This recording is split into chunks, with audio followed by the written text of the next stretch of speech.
Yeah, DB. Oh, just cleaning out the deadwood. Okay. Look, Mr. Cannell, I just can't afford to be without work right now, not even for a day. I've got a mother and 2 kid sisters. More good luck telegrams. Well, you know how it is. I've just got to keep on working, see? Sorry, sister. I was sent down here to clean house. I told you I can't use your column anymore. It's lavender and no lace. Send those other people in. I'll tell you what I'll do. I get $30. I'll take 25. 20 if necessary. I'll do anything you say. It isn't the money. We're after circulation. What we need is fireworks.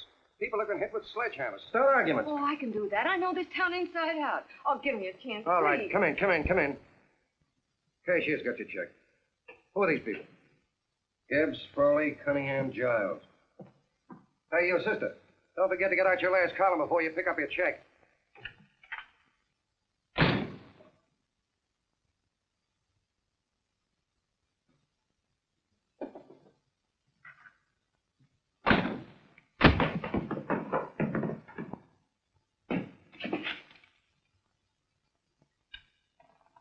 A couple of sticks shy in your column, man. Big rich slob like D.B. Norton buys a paper and 40 heads are chopped off.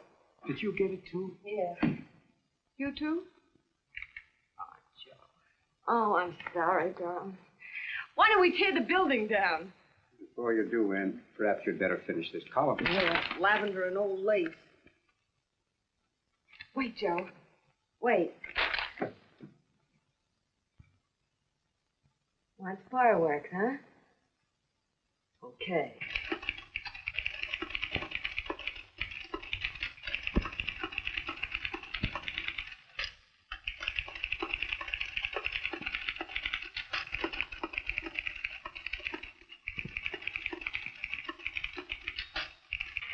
Here. Below is a letter which reached my desk this morning. It's a commentary on what we laughingly call a civilized world. Dear Miss Mitchell, 4 years ago, I was fired out of my job. Since then, I haven't been able to get another one. At first, I was sore at the state administration because it's on account of the slimy politics here we have all this unemployment. But in looking around, it seems the whole world's going to pot. So in protest, I'm going to commit suicide by jumping off the City Hall roof. Signed, a disgusted American citizen, John Doe. Editor's note, if you ask this column, the wrong people are jumping off the roofs. Hey, Ann, this is the old Pecoroo, isn't it? Never mind that, Joe. Go ahead. Sorry,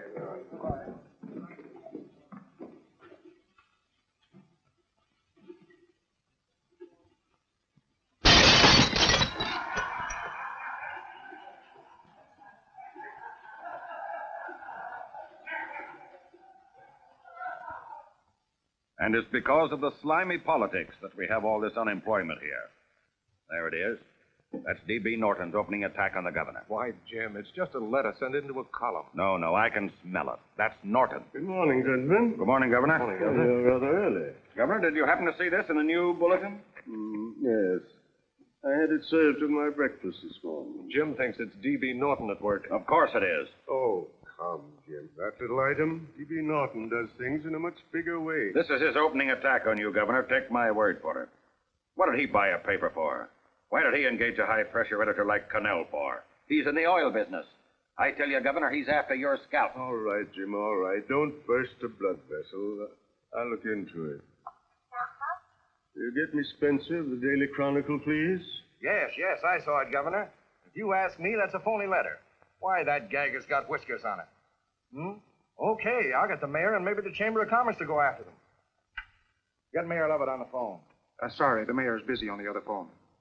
Yes, I know, Mrs. Brewster. It's a terrible reflection on our city. I've had a dozen calls already. Spencer of the Chronicle. Hold it. Just a minute.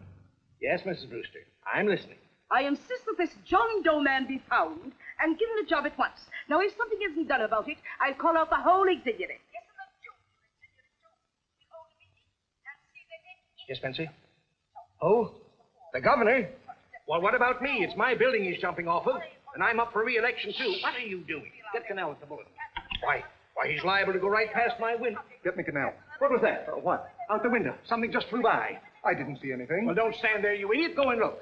Open the window. Oh, why did he have to pick on my building? Is there a crowd in the street? No, sir. Then maybe he's caught on a ledge. Look again. I think it must have been a seagull. A seagull? What's a seagull doing around the city hall? That's a bad omen, isn't it? Oh, no, sir. The seagull is a lovely bird. It's all right, Mrs. Brewster. It was just a seagull. Can I help? Nothing's happened yet. No, I'm watching. Don't worry, Mr. Just leave it all to me. Spencer, I'll call you back. Hello, Canell? What are you doing? This is the mayor. Yes, Mayor Lovett. How many times are you going to call me? I've got everybody and his brother and sister out looking for him. Did you see the box I'm running? An appeal to John Doe. Think it over, John. Life can be beautiful, says Mayor. If you need a job, apply to the editor of this paper and so forth and so forth. Okay, Mayor, I'll let you know as soon as I have something. What? Well, pull down the blinds. Run up to Miss Mitchell's house, boss. Boy, she's in a bad way. Where is she? Hey, do you know something? She supports a mother and 2 kids. What do you know about that? Did you find her? No. Her mother's awful worried about her. When she left the house, said she was going on a roaring drunk. The girl, I mean. Go out and find her. Sure. Hey, but the biggest thing I didn't tell you, her old man's Doc Mitchell. You know the doctor saved my mother's life and wouldn't take any money for it? You remember that. Okay, boss, I'll go and look for her. Holy smokes, Commissioner, you've had 24 hours. Okay, Hawkshaw, grab a pencil. Here it is again. About 5'5", brown eyes, light chestnut hair, and as fine a pair of legs as ever walked into this office. Do you want to see me? No. I've had the whole Army and Navy out searching for you because that's a game we play here every day. I remember distinctly being fired. That's right. But you have a piece of property that still belongs to this newspaper, and I'd like to have it. What's that? The letter. What letter? The letter from John Doe. Oh. The whole town's in an uproar. We've got to find him, and the letter's the only clue. There is no letter. We'll get a handwriting expert to... What? There is no letter. Say that again. There's no letter. I made it up. You made it up. Mm-hmm. You said you wanted fireworks. Don't you know there are 9 jobs waiting for this guy? 22 families want to board him free. 5 women want to marry him, and the mayor's practically ready to adopt him, and you... Just call the morgue, boss. He said there's a girl there. Shut up. Ann, say, why didn't you... Beatty. Only one thing to do, Hank. Drop the whole business quickly. How? Run a story. Say John Doe was in here and is sorry you wrote the letter and... That's right. They've got it, sure. He came in here, and I made him change his mind. Bulletin editor saves John Doe's life. Well, it's perfect. I'll have Ned write it up. Oh, Ned, I got a story I want you to... Wait a minute. Listen, you great, big, wonderful genius of a newspaper man. You came down here to shoot some life into this dying paper, didn't you? Well, the whole town's curious about John Doe, and boom, just like that, you're going to bury him. There's enough circulation in that man to start a shortage in the ink market. In what man? John Doe. What John Doe? John Doe, the one I made up. Look, genius. Now, look. Suppose there was a John Doe and he walked into this office. What would you do? Find him a job and forget about the whole business, I suppose, huh? Not me. I'd make a deal. A deal? Sure, when you get hold of a stunt that sells papers, you don't drop it like a hot potato. Well, this is good for at least a couple of months. You know what I'd do? Between now and, let's say, Christmas when he's going to jump, I'd run a daily on. Starting with his boyhood, his schooling, his first job. A wide-eyed youngster facing a chaotic world. The problem of the average man, of all the John Does in the world. Now, then comes the drama. He meets discouragement. He finds the world is feet of clay. His ideals crumble. So what does he do? He decides to commit suicide and protest against the state of civilization. He thinks of the river, but no. No, he has a better idea. The city hall. Why? Because he wants to attract attention. He wants to get a few things off his chest, and that's the only way he can get himself heard. So? So he writes me a letter, and I dig him up. He pours out his soul to me. And from now on, we quote, I protest by John Doe. He protests against all the evils in the world. The greed, the lust, the hate, the fear. All of man's inhumanity to man. Arguments will start. Should he commit suicide or should he not? People will write in pleading with him. But no, sir. John Doe will remain adamant. On Christmas Eve, hot or cold, he goes. See? Very pretty. Very pretty indeed, Miss Mitchell. But would you mind telling me who goes on Christmas Eve? John Doe. What John Doe? The one we hire for the job, you lunkhead. Wait a minute. Let me get this through this lame brain of mine. Are you suggesting we go out and hire someone to say he's going to commit suicide on Christmas Eve? Is that it? Well, you're catching on. Who, for instance? Anybody. Beanie'll do. Why, sure. Who, me? Jump off a... Oh, no, any time at Christmas. I'm superstitious.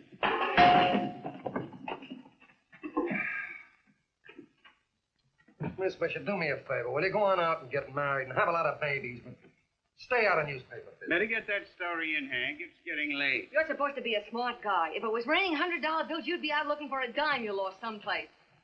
Holy smokes, wasting my time listening to this mad woman. Look, Chief, look at the Chronicle. It's running on John Doe. They say it's a fake. Why, the no good to... John Doe story, amateur journalism. It's probably phony. It's a wonder anyone is taking it serious. What do you think of those guys? That's fine. That's fine. Now fall right into their laps. Go ahead. Say John Doe walked in and called the whole thing off. You know what that's going to sound like on top of this. That's all, Ned. Thank you. All right. Amateur journalism, huh? Why, that bunch of sophomores. I can teach them more about... Hey, boss, get a load of this. Wow. Look.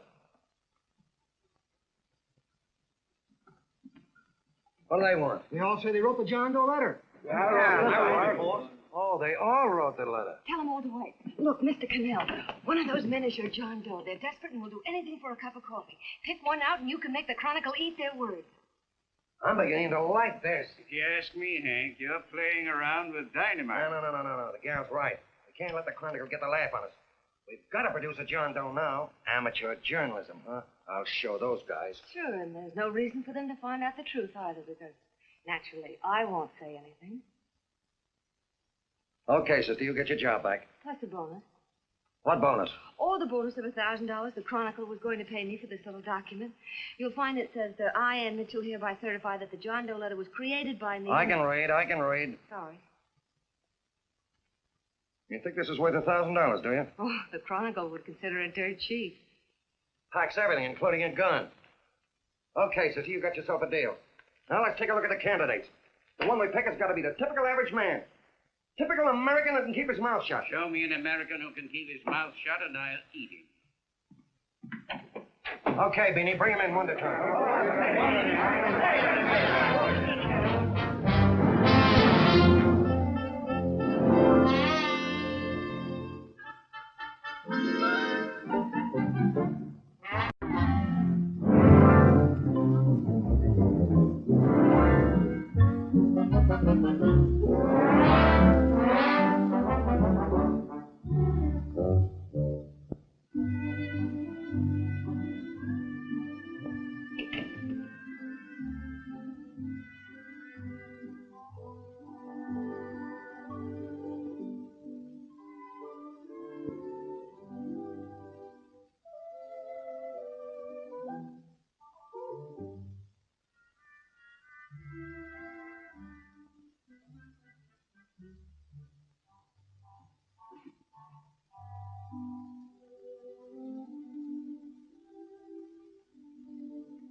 Did you write that letter to Miss Mitchell? No, I didn't. What are you doing up here, then? Well, the paper says there were some jobs around loose. Thought there'd be one left over. Had any schooling? Yeah, a little. What do you do when you work? I used to pitch. Baseball? Yeah. So the wing went bad. Where'd you play? Bush leagues, mostly. How about family? Got any family? No. Oh, just traveling through, huh? Yeah. Me and a friend of mine. He's outside. Looks all right. Perfect, a baseball player. What could be more American? She had a fantasy. Be less complicated without a family. But that face is wonderful. They'll believe him. Come on. What's your name? Willoughby. John Willoughby. Long John Willoughby, they called me in baseball. Would you like to make some money? Yeah. Maybe. Would you be willing to say you wrote that letter and stick by it?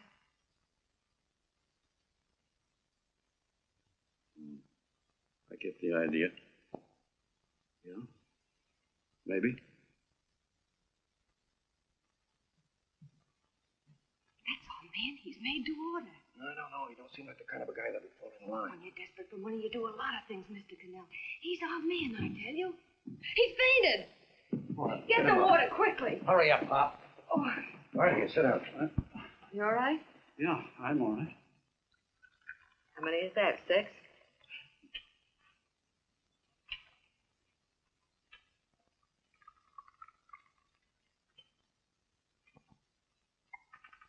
Pretty hungry, weren't you? Be all All this John Doe business is batty, if you ask me. Well, nobody asked you. Trying to improve the world by jumping off buildings. You couldn't improve the world if the buildings jumped on you. Don't mind the colonel. He hates people. He likes you well enough to stick around. Well, that's because we both play doohickeys. I met him in a boxcar a couple of years ago. I was fooling around with my harmonica, and he comes over and joins in. I haven't been able to shake him since.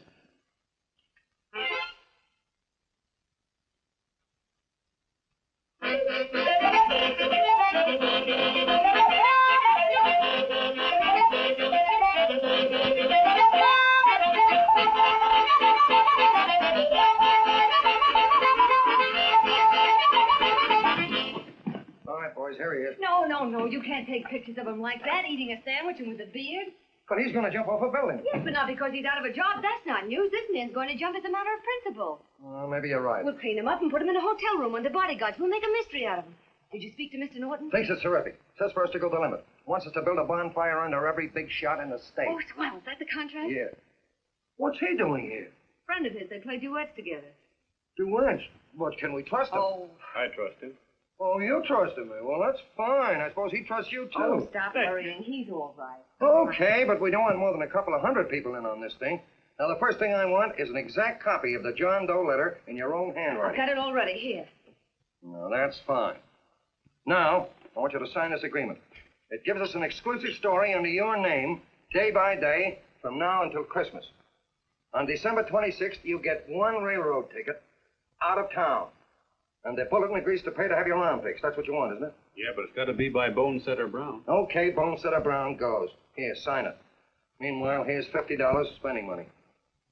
That's fine. Beanie? Yes, boss. Take charge of him. Get him a suite at the Imperial and hire some bodyguards. He had some new clothes, Beanie. I think we better have him to last. Yeah. Both of them? Yes, both of them, but don't let them out of your sight. Hey, Beanie, spray suit, huh? Yeah. Okay, fellas. And you start pounding that typewriter. Oh, boy, this is terrific. No responsibilities on our part, just statements from John Doe, and we can blast our heads off. Before you pop too many buttons, don't forget to make out that check for $1,000. Okay, fellas, now let me see. You sit outside the door. Nobody comes in, see? You two fellas sit in here. Hey, pretty nifty, huh? You ain't going to get me to stay here. Sure you are. No, sir. That spot under the bridge where we slept last night's good enough for me. Hey, what'll I do with this baggage? Let's stick him in the bedroom. Give me mine. I ain't staying. You know, we were headed for the Columbia River country before all this John Doe business came up. You remember that, don't you? Sure, I remember. Say, your ears popped coming up in the elevator. Mine did. All along, John. I tell you, it's no good. You're going to get used to a lot of stuff that's going to wreck you. Why, that $50 in your pocket's beginning to show up on you already. And don't pull that on me, neither. Stop worrying, Colonel. I'm going to get my arm fixed out of this. Hey, here's some cigars the boss sent us. Have one. Hey, Help cigar. sell. No.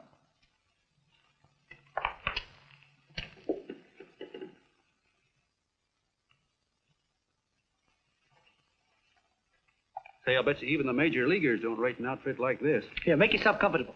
Paper? I don't read no papers, and I don't listen to radios either. I know the world's been shaped by a drunken barber, and I don't have to read it.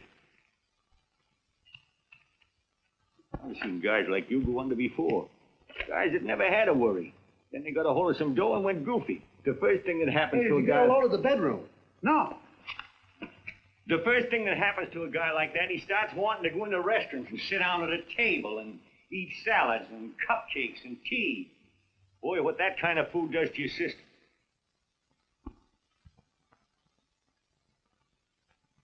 The next thing the dope wants is a room.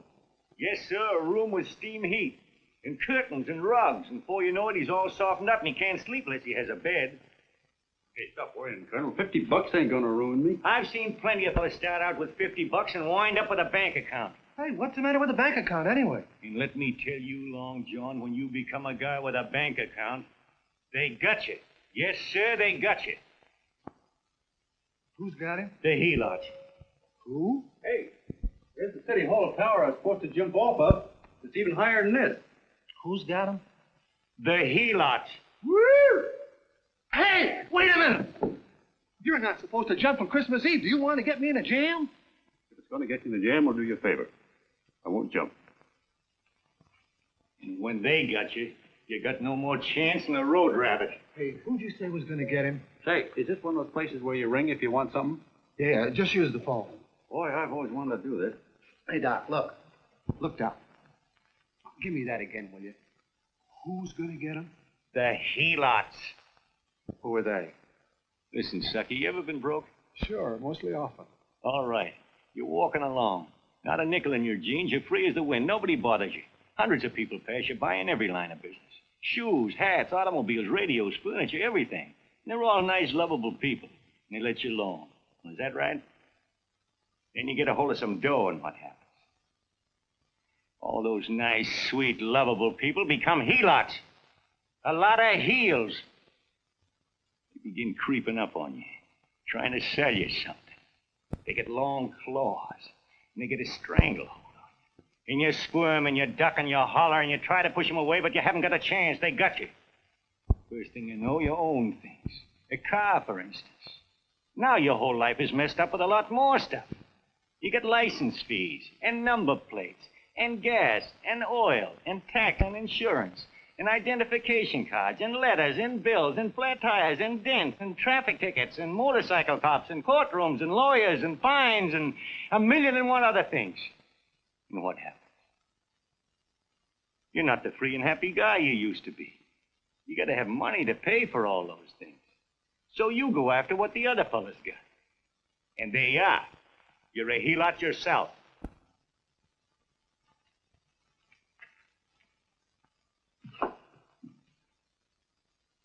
You win, Colonel. Here, take the 50. Go out and get rid of it. You bet I will, just as fast as I can. I'm going to get some canned goods, a fishing rod, and the rest I'm going to give away. Give away? Hey, get me a pitcher's glove. I got to get some practice. Say, he's giving it away. I'm going to get me some of that. Hey, come back here, you helot. Will you send up 5 hamburgers with all the trimmings, 5 chocolate ice cream sodas, and 5 pieces of apple pie? No, apple with cheese. Yeah, thanks.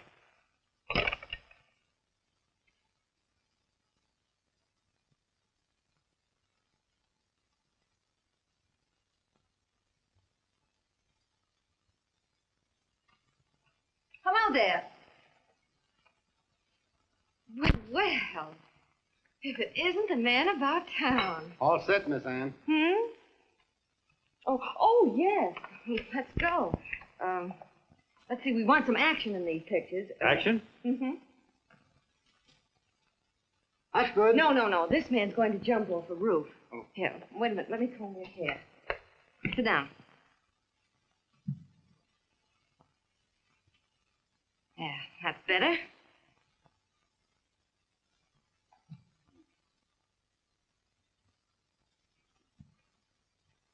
You know, he's got a nice face, hasn't he? Yeah, he's pretty.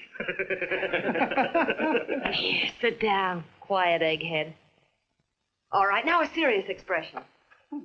Can't. I'm feeling too good. Oh, come on now. This is serious. You're a man disgusted with all of civilization. With all of it? Yes, you saw the world. Come on now. Crabby guy, huh? Yeah. No.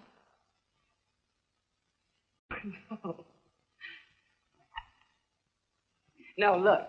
You don't have to smell the world. Well, all those guys in the picture. Never mind those guys. All right, stand up. Now, let's see what you look like when you protest. Against what? Against anything. Just protest. You got me. Oh, look, I'm the umpire, and you just cut the heart of the plate with your fast one, and I called it a ball. What would you do? Oh, you did, huh? Yeah. Why can't you call him right, you boneheaded... Grab it, Eddie, grab it!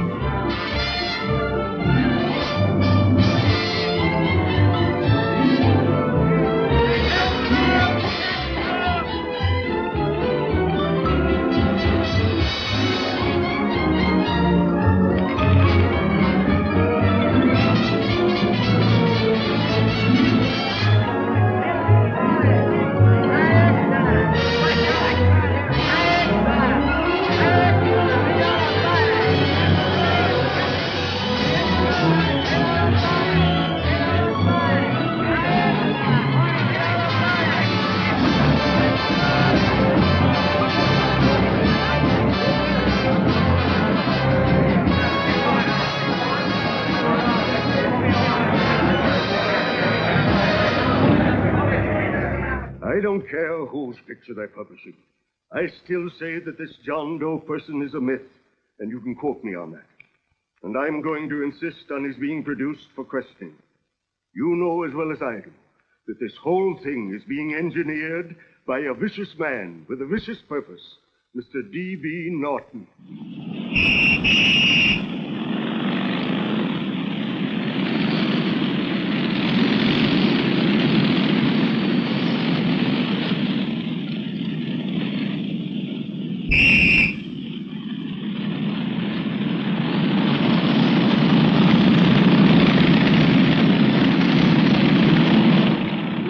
And Miss Mitchell are at the house. Oh, they are? All right, come on. Personally, I think it's just plain stupidity to drop it. Now, you should see a fan mail, thousands. Why, it's going over like a house afire. What are you afraid of, Canelo? It's doubled our circulation. Yeah, but it's got everybody sore. Ads are being pulled. The governor's starting a libel suit. What's more, they all know John Doe's a phony, and they insist on seeing Well, what him. about it? Let them see him. We'll go on one better. They can also hear him. You station, Mr. Norton. Why not put him on the hair? Watch out for this damn DB. She'll drive you batty. Oh, Look, what? we can't let him get to this Bush League pitcher and start pumping him. Good night. Now, tell him what that screwball might do. I walk in yesterday, here he is, standing on a table with a fishing pole, fly casting. Take my advice and get him out of town before this thing explodes in our faces. If you do, Mr. Norton, you're just as much of a dumb cluck as he is. Excuse me. No, you got yourself a meal ticket and you hate to Sure, let it's go. a meal ticket for me, I admit it, but it's also a windfall for somebody like Mr. Norton who's trying to crash national politics. That's what you bought the newspaper for, isn't it? You want to reach a lot of people, don't you? Well, put John Doe in the air and you can reach 130 million of them. He can say anything he wants and they'll listen to him. All right, we'll forget the governor and the mayor and all the small fry like that. This can arouse national interest. If he made a hit around here, he can do it every place else in the country. And you'll be pulling the strings, Mr. Norton. Go down to the office and arrange for some radio time. What, DB, you're not going I want to it fall. as soon as possible. Okay. I just came in to get warm myself. Come on, let's go. Don't you go. I want to talk to you.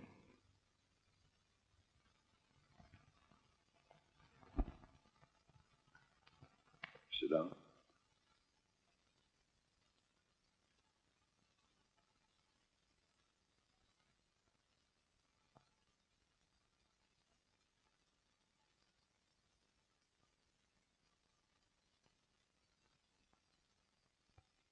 Hey, this John Doe idea was yours, huh?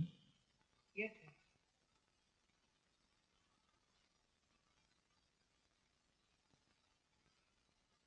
How much money do you get? $30. $30. Well, what are you after? I mean, what do you want? A journalistic career? Money. Money? Well, I'm glad to hear somebody admit it. You suppose you could write a radio speech that would put that fellow over? Oh, I'm sure I can. Do it, and I'll give you $100 a week. $100? That's only the beginning. You play your cards right, and you'll never have to worry about money again. Oh, I knew it. Hello. Hello. Whenever there's a pretty woman around. This is my nephew, Ted Sheldon, Miss Mitchell. How do you do? How do you do? All right, Casanova, I'll give you a break. See that Miss Mitchell gets a car to take her home. Always reading my mind, aren't you? Thank you very much for everything. And Miss Mitchell, I think from now on you'd better work directly with me. Yes, sir.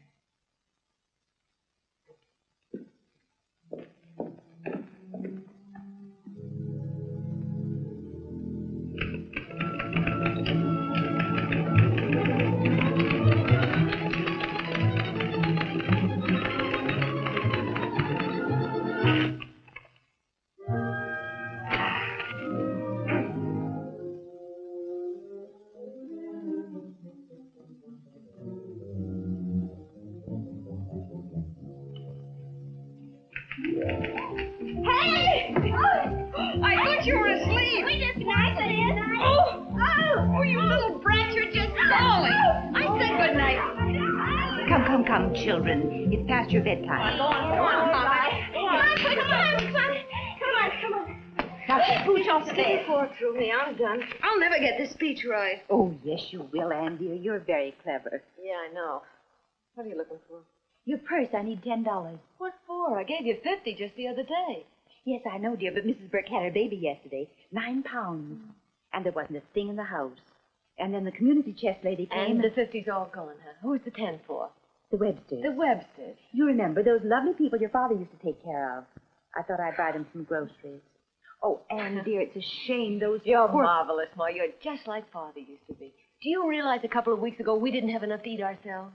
Well, yes, I know, dear, but these people are in such need.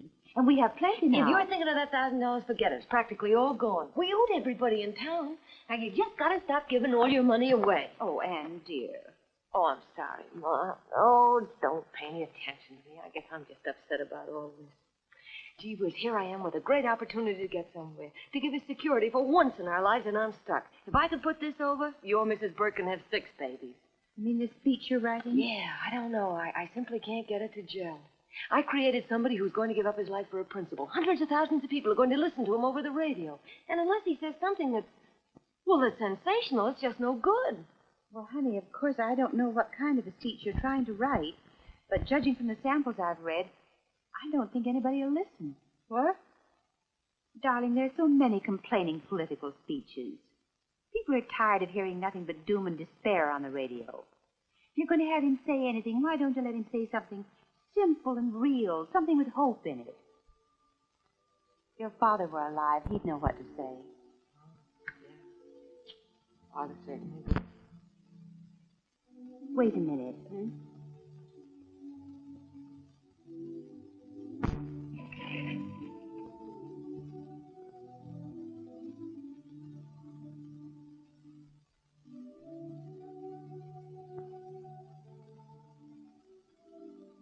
That's your father's diary, Anne. Father's... I never knew he had a diary. There's enough in it for 100 speeches. Things people ought to hear nowadays. You be careful of it, won't you, dear? Always help to keep your father alive for me. You bet I will. Wait a minute. John Doe don't want to sign no autograph. Well, what does he do all day? What does he do all day? He's writing out his memories. Sorry, lady, you can't see Mr. Doe. He wants to be alone. No, he just sits around all day and commutes with himself.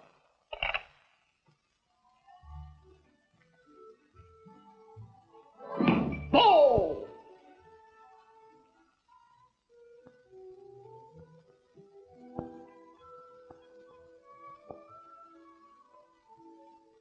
I don't know how you're going to stand it around here till after Christmas. I'll bet you ain't heard a train whistle in 2 weeks.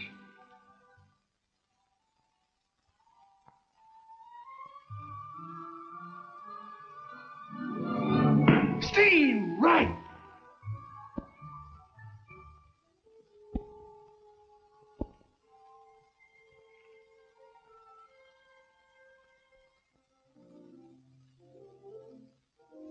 I know why you're hanging around.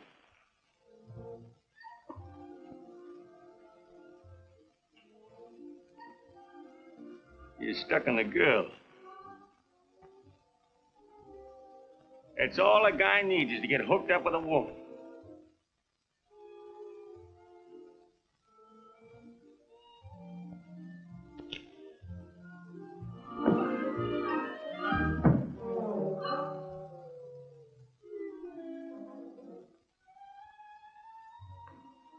What was that, a single? First baseman dropped the ball. Butterfingers. Tough luck, pal.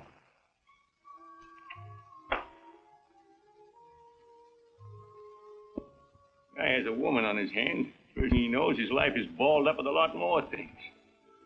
Furniture.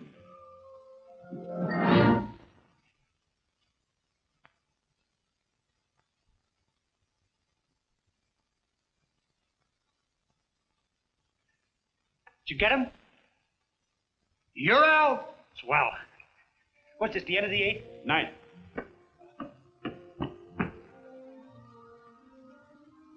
Hey, Beanie, there's a couple of mugs from the Chronicle snooping around out here. Ah.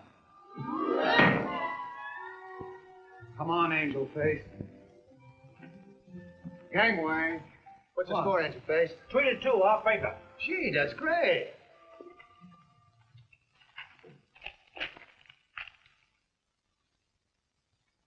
Hey, you got swell form there. Must have been a pretty good pitcher.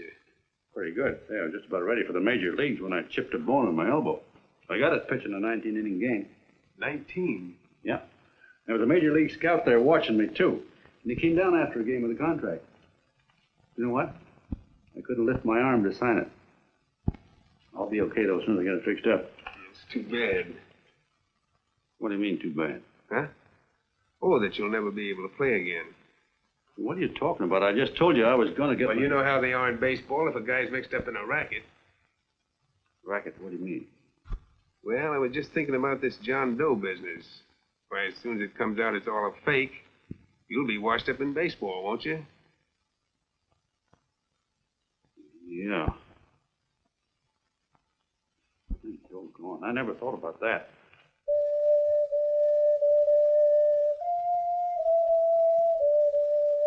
Gosh.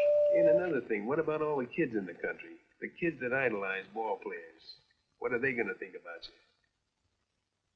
you? Yeah. Hey, Colonel. Did you hear that? I got to figure some way out of this thing. The elevators are still running. I know one way you can do it. How? Well, when you get up there on the radio, all you have to do is to say the whole thing's a frame-up. Make you a hero sure as you're born. Yeah, but how am I going to get my arm fixed? Well, that's a cinch. I know somebody that'll give you $5,000 just to get up on the radio and tell it. $5,000? Yeah, $5,000, and he gets it right away. You don't have to wait till Christmas. Look out, Long John. They're closing in on you. Say, who's putting up this dough? Fellow runs the Chronicle. Here's the speech you make, and it's all written out for you. $5,000. On the level.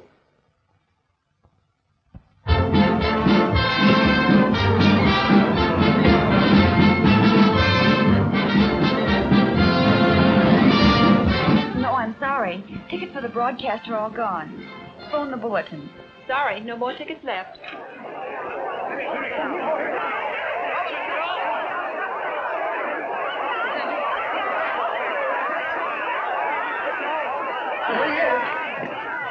Hello, John. All set for the big night? Swell. Turn around. One moment. Now stand still. Hold it. Big smile. Okay, Jeannie, that's all. Take him out. Now, look, John, here's the speech. It's in caps and double space. You won't have any trouble reading it. Not nervous, are you? No. Of course not. He wouldn't be. Who? John Doe, the one in there. Hey, don't let your knees rattle. It picks up on the mic. Oh, Beanie. You needn't be nervous, John. All you have to remember is to be sincere. Pick up that phone, Miss Mitchell. It's for you. Okay. Hello? Yes, Mother. Oh, thank you, darling. Oh, there he is, the poor dear man. Oh, good luck to you, Mr. Doe. We want you to know that we're all for you. The girls all decide right now. that you're not to jump off any roof of the Oh, we'll stop it. You got the speech I gave you? Yeah. Now, look. I'll give this money to the colonel just as soon as you get started. We'll have a car waiting at the side entrance for you. Okay. How'd you get in here? Huh? Oh, I just came in to wish him luck. Come on, out. Mother says good luck, too. John, when you read that speech, please believe every word of it. He turned out to be a wonderful person, John. Who? John Doe, the one in the speech. Oh. You know something? I've actually fallen in love with him. All right, there he is, sister. Now, come on, plenty of bone. What's the idea? No, that's too much. Not so much. Come on. That's it. Oh, this is no time for cheap publicity, Mr. Cannell. Listen, if that guy lays an egg, I want to get something out of it. I'm getting a Jane Doe ready. Oh, come on. Here. Will you, fellas? Give me a All right, chance. that's I enough. have to ready. Just one more, will you, No, that's please? fine, honey. You go ahead. All right, I need one more. You direct honey. Go ahead. How you doing? Oh. All right, Benny, bring him in. Holy smoke, a half a he-lot. There you are, boss, just like you ordered. Symbols of little people. Okay, get him up. All right, young fella. This is ridiculous, Mr. Cannell. Come on, give me a chance. It is on the air. Come on, shut up. Oh, fellas, I told you to have one. Which you want to have? No, come on, answer. You can have a... Come on, that's right. Answer what you can get all the pictures you want. Thank you very much. Come on. Well, yeah, that's right. Come on, Snooks, you better bail out. Okay, goodbye, Mr. Doe. Beanie. All right. Better get ready. 1 minute to go. Wow, Hey, 1 minute to go and the score is nothing to nothing. Now, please, John, you won't let me down, will you? Will you? Of course you won't.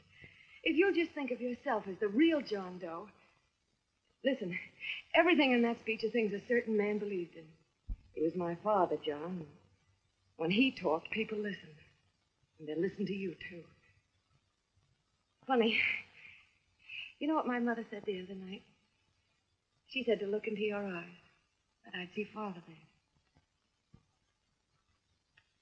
Hey, what do you say? Okay, we're coming. Come on. Now, listen, John, you're a pitcher. Now get in there and pitch.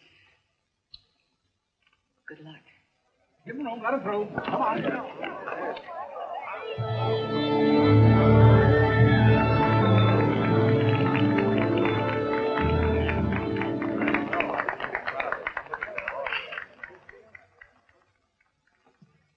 Hey, let's get out of here. There's the door right there. Hey, what are you doing here? That's what I'd like to know. Come on, Hey, he's a friend of mine. Never mind, let him alone. He's all right. I'll be right over there pulling for you. John, over here.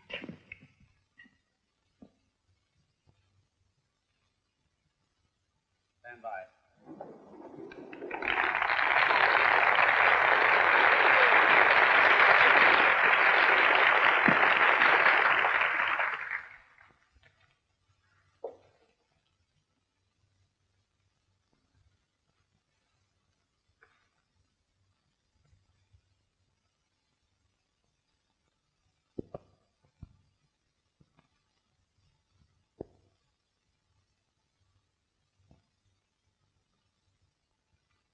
Phone the Chronicle. Tell them to start getting those extras out.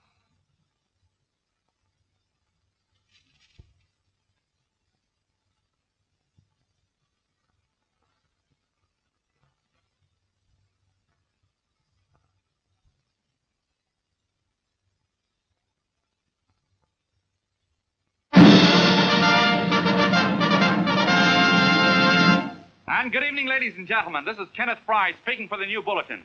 Tonight we give you something entirely new and different. Standing beside me is the young man who has declared publicly that on Christmas Eve he intends to commit suicide, giving as his reason, quote, "I protest against the state of civilization," end quote. Ladies and gentlemen, the New Bulletin takes pleasure in presenting the man who is fast becoming the most talked-of person in the whole country, John Doe.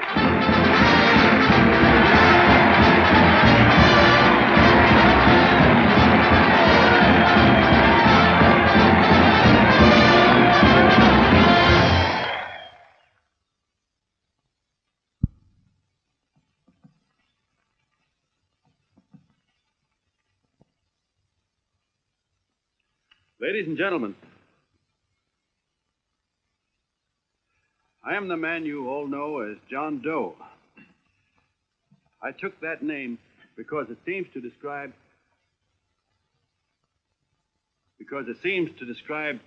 the average man. And that's me. And that's me. Well, it was me before I said I was going to jump off the city hall roof at midnight on Christmas Eve. Now I guess I'm not average anymore. Now I'm getting all sorts of attention. From big shots, too. We've been double-crossed. The mayor and the governor, for instance. They don't like those articles I've been writing. You're an imposter, young fellow. That's a pack of lies you're telling. Who wrote that speech for you? Benny, get that guy. Hey, Ken. The bullet. Hey, play radio guy. That's what I want to know. The publicity stuff to the bullet. That's what it is. Spencer. Ladies and gentlemen, the disturbance you just heard was caused by someone in the audience who tried to heckle Mr. Doe. The speech will continue.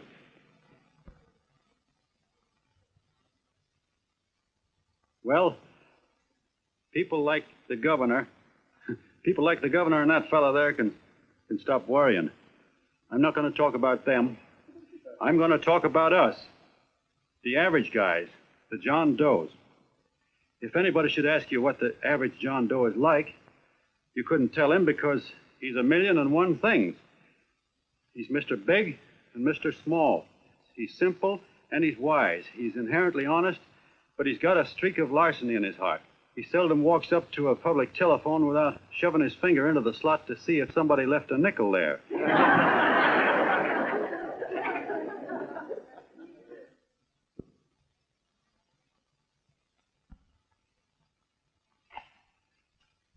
He's the man the ads are written for. He's the feller everybody sells things to. He's Joe Dokes, the world's greatest stooge and the world's greatest strength.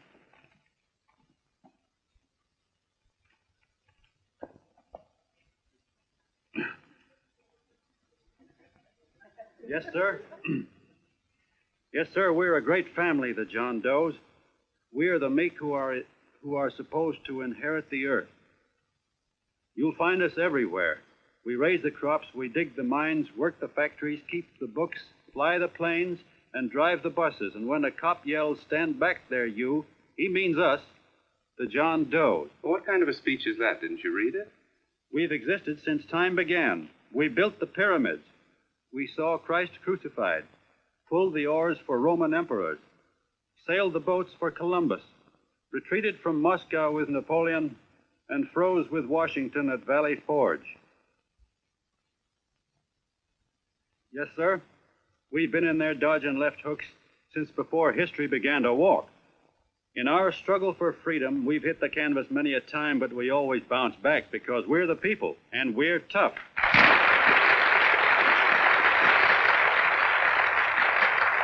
They've started a lot of talk about free people going soft, that we can't take it. That's a lot of hooey.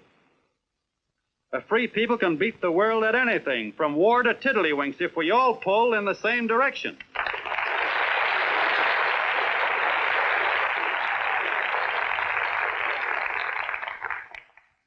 I know a lot of you are saying, "What can I do? I'm just a little punk. I don't count." Well, you're dead wrong. The little punks have always counted, because in the long run, the character of a country is the sum total of the character of its little punks.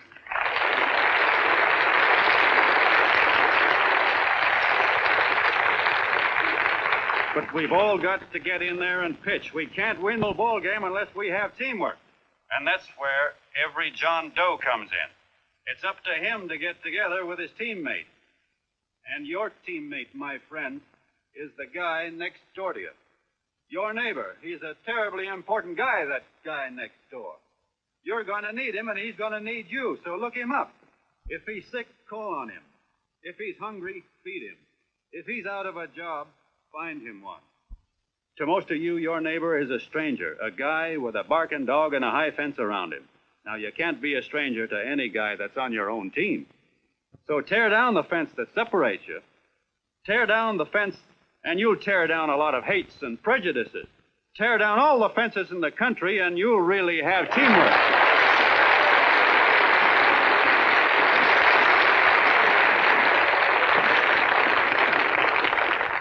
I know a lot of you are saying to yourselves, "He's asking for a miracle to happen. He's expecting people to change all of a sudden." Well, you're wrong. It's no miracle. It's no miracle because I see it happen once every year, and so do you, at Christmas time. There's something swell about the spirit of Christmas, to see what it does to people, all kinds of people. Now, why can't that spirit, that same warm Christmas spirit, last the whole year round?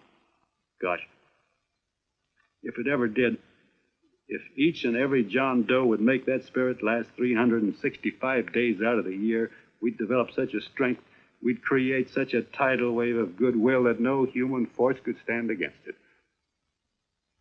Yes, sir, my friends, the meek can only inherit the earth when the John Does start loving their neighbors. You better start right now. Don't wait till the game is called on account of darkness. Wake up, John Doe. You're the hope of the world.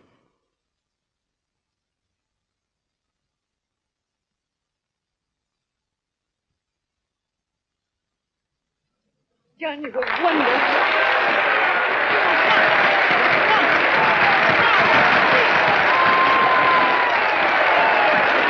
Let's get out of here. Now you're talking.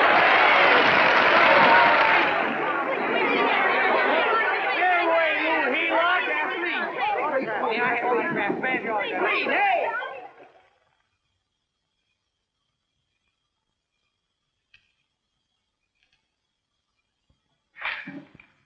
I knew you'd wake up sooner or later. Boy, am I glad we got out of that mess. I had the $5,000 sewed up. Could have been on my way to old Doc Brown. You're a pitcher, John, she says. Now, go in there and pitch.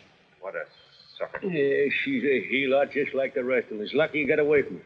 What was I doing up there making a speech anyway? Me, huh? Geez, the more I think about it, the more I could... Tear down all the fences. Why, if you tore one picket off of your neighbor's fence, he'd sue you. $5,000 had it right in my hand. What do you mean he ran away? We'll go after him, find him. That man is terrific.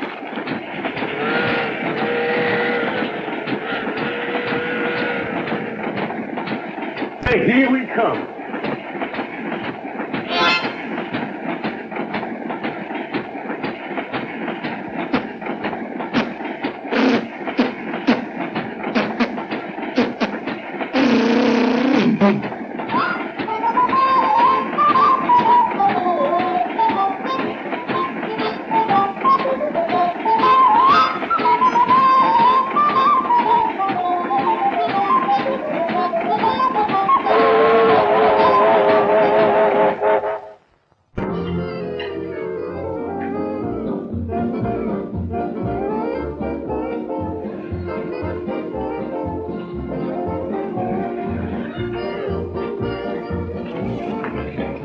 Jitterbugs. Yeah. How much money we got left? 4 bits. Better make it donuts, huh? Yeah.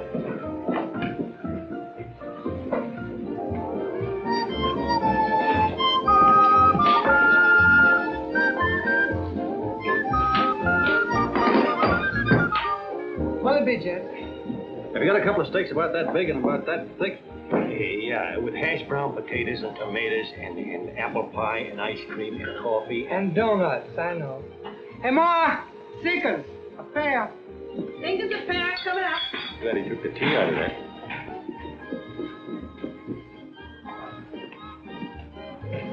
Hey, look. Join the John Doe Club. John Doe Club?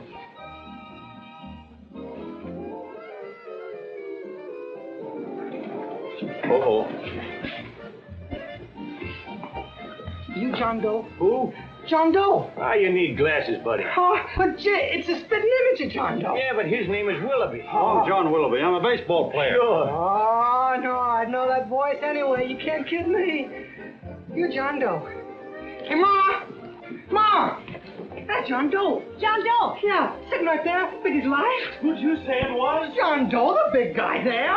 I know. This is in the back, John Guy. John Doe. Sitting right there, John Doe.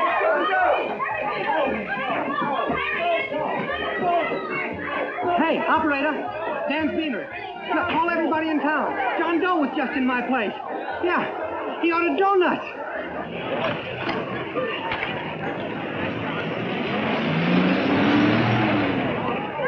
John Doe.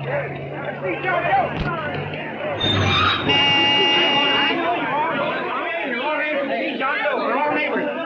Is packed like a sardine box. What does John Doe look like, Mr. Mayor? Oh, he's one of those great big outdoor type men. No, you can't see him. You didn't vote for me the last time. Shame on you. What are you doing there? Get off my front porch anyhow. Mr. Norton come yet?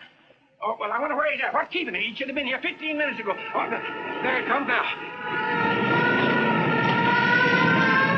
Now, everybody on your dignity. Don't do anything to disgrace us. A little town, but we got to show off. Better let me talk to him. All right, but present it to him as a great cause for the common man. Ah, here he comes. Now, give him down there. Give him Come on, now. Come on, here it comes. Here it comes. Here, Mr. Norton. How do you do, Mr. Norton? I'm Mayor Hawkins. Here, Mr. Norton. Let me go, you darn tool. I'm the mayor. Mr. Norton. Mr. Norton. Mr. Norton. I'm Mayor Hawkins. Your office telephoned me to hold him. Well, that's fine. How is he? Oh, he's fine. He's right in my office there. You know, it's a big honor having John Doe here, and you too. Haven't had so much excitement since the old city hall burned down. People are so excited and their tourists clothes off. Oh, Matilda, darling, phone the newspapers, tell them Mr. Norton's here. Step right inside, Mr. Norton. My office. Very comfortable here, Mr. Norton. Just had it air conditioned. Gangway, please. Make room for Mr. Norton. Gangway. Gangway. Here he is, Mr. Norton. Well taken care of. The neighbors are serving him a light lunch. Oh, John. Mr. Mayor, if you don't mind, we'd like to talk to him alone. Why, certainly, certainly. All right, everybody. Clear out. Everybody, quickly now. Come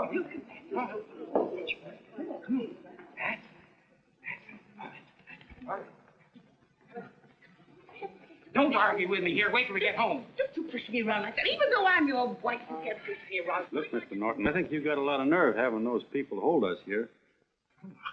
There's nobody holding you here, Mr. Doe. It's only natural There's that nobody holding us here. Let's get going. Incidentally, my name isn't Doe. It's Willoughby. Look, John, something terribly important happened. They're forming John Doe clubs. We know of 8 already, and they say that there's John Doe clubs? What for? To carry out the principles you talked about in your radio speech. I don't care what they're forming. I'm on my way, and I don't like the idea of being stopped either. Oh, but you don't know how big this thing is. You should see the thousands of telegrams we've received and what they're saying about you. Look, it started as a circulation stunt, didn't it? Well, you got your circulation. Now, why don't you let me alone? Oh, it started as a circulation stunt, but it isn't anymore. Mr. Norton wants to get back of it and sponsor John Doe clubs all over the country. He wants to send you on a lecture tour. Me? Uh-huh.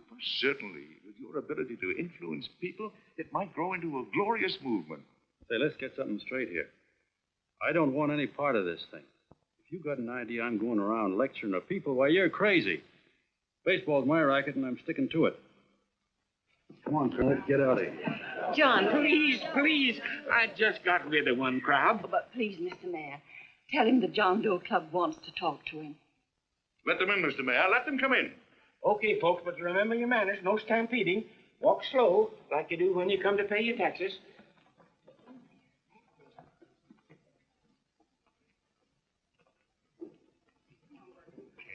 All right, give me a chance.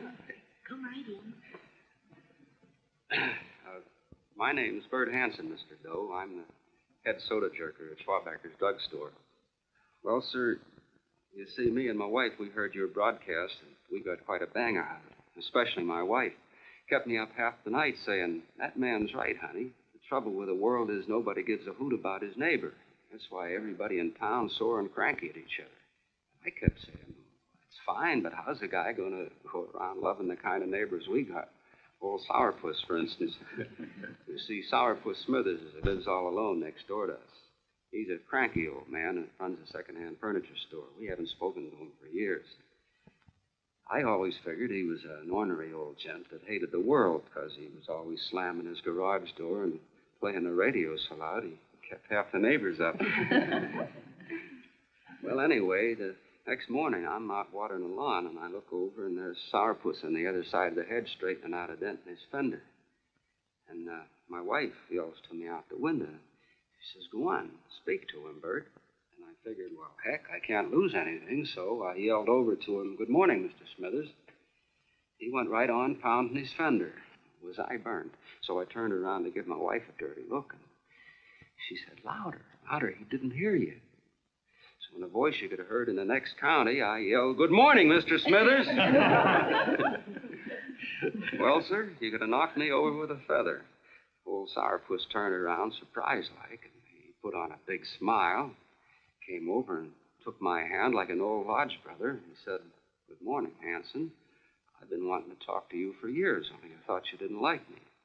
And then he started chatting away like a happy little kid. He got so excited his eyes off.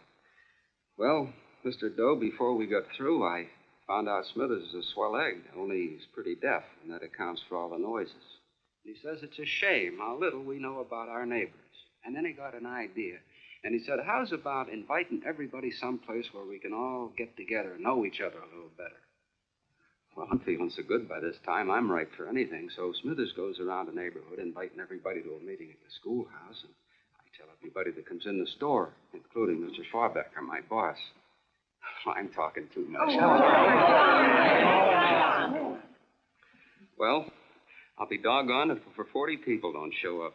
Of course, none knew what to do, but we sure got a kick out of seeing how glad everybody was just to say hello to one another. Tell him about making Sourpuss chairman. Oh, yeah, we made Sourpuss chairman and decided to call ourselves the John Doe Club. And say, incidentally, this is my wife. Come here, honey. This is my wife, Mr. Doe. How do you do, Mr. Doe? Sourpuss is here, too. Oh, is he? This is Sourpuss, or excuse me, Mr. Smithers, Mr. Doe. That's all right. If you didn't call me Sourpuss, it wouldn't feel natural. Well, anyway, I guess nearly everybody in the neighborhood came except the Delaney's.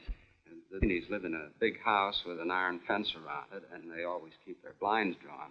And we always figured that he was just an old miser that sat back counting his money, so why bother about inviting him until Grimes, the milkman, spoke up, and he said, say, you've got the Delaney's all wrong. And then he tells us about how they canceled their milk last week, and how when he found the milk, got kind of curious-like, and he peeked in under the blinds and found the house was empty. If you ask me, he says, they're starving. Old man Delaney has been bringing his furniture over to my place at night, one piece at a time, and selling it.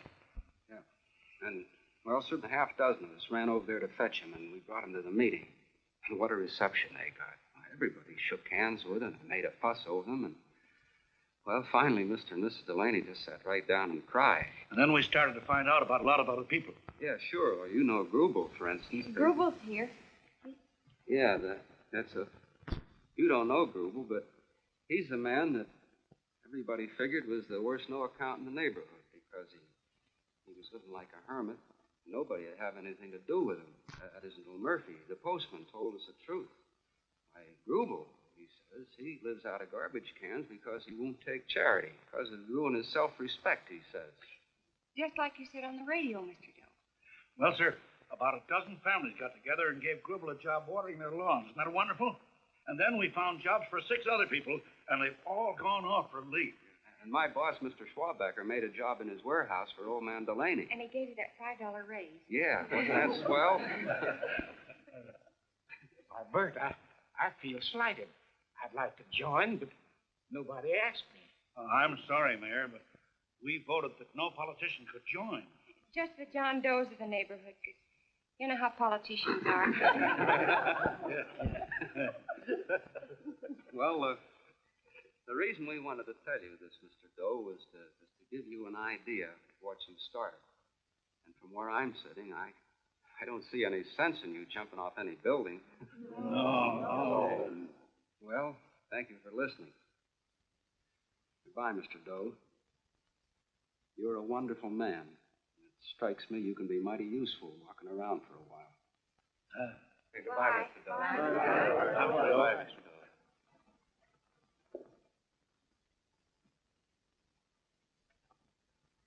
I'm Mrs. Delaney, Mr. Doe. And God bless you, my boy.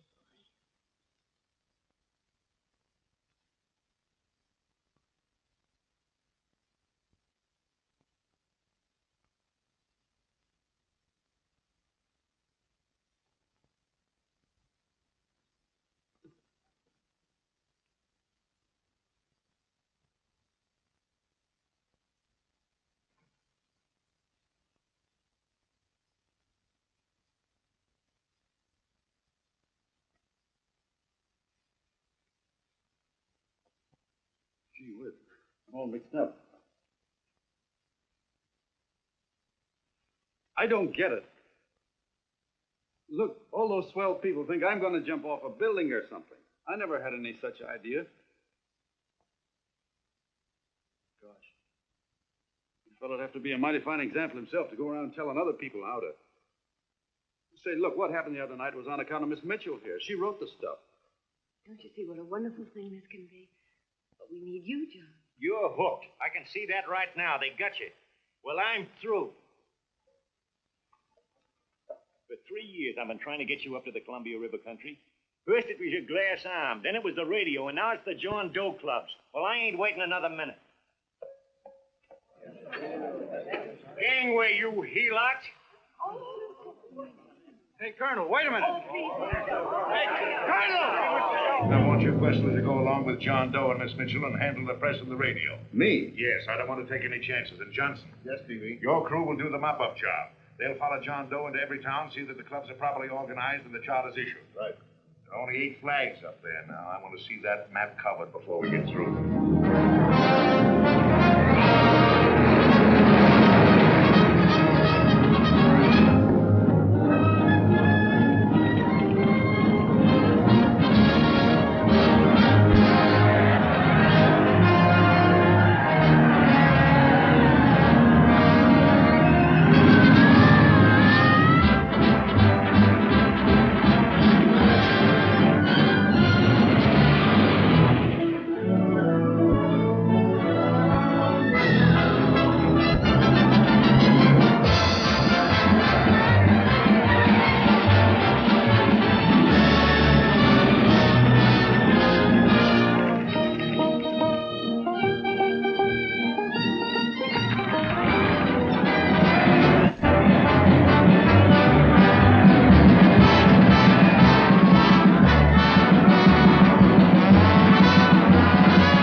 they made demands, I understand it. But the John Does ask for nothing. People are going off relief. If this keeps up, I'll be out of a job. As soon as it gets strong enough, we'll find out what John Doe wants. 30 every Thursday. 60 at 60. Who knows what? I'm sorry, boss. They just won't let anybody talk politics to them. It's crap. We've got to get to them. They represent millions of voters.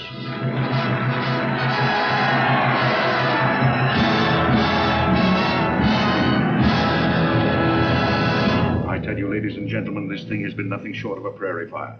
We've received so many applications for charters to the John Doe clubs, we haven't been able to take care of them. I'd hate to have that many pins stuck in me. This John Doe convention is a natural. It's going to put our city on the map.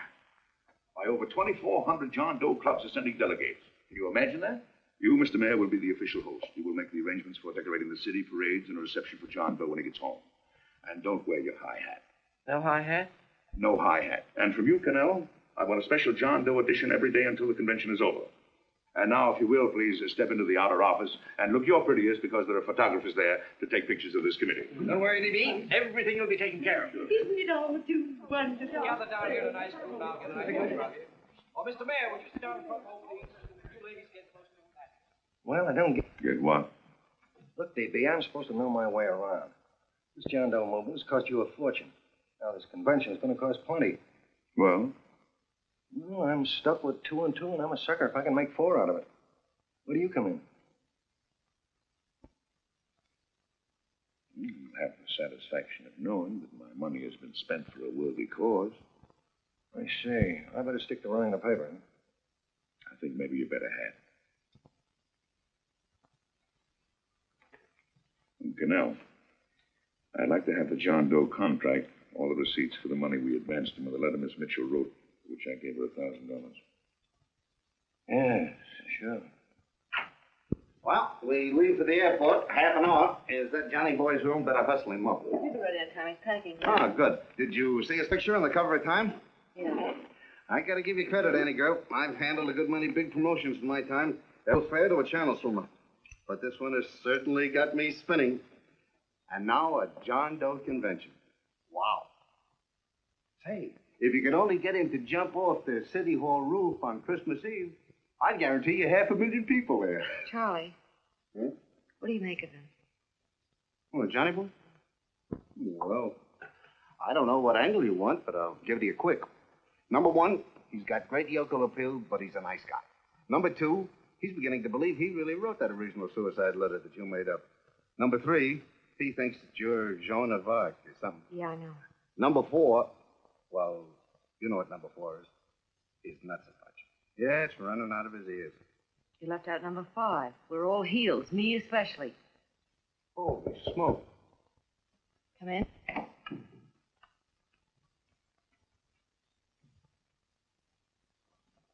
More pack. Good. I'll go and get Beanie Boy.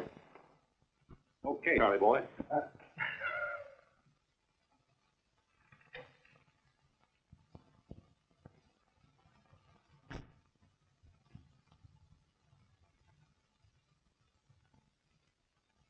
You care if I sit down out here? No.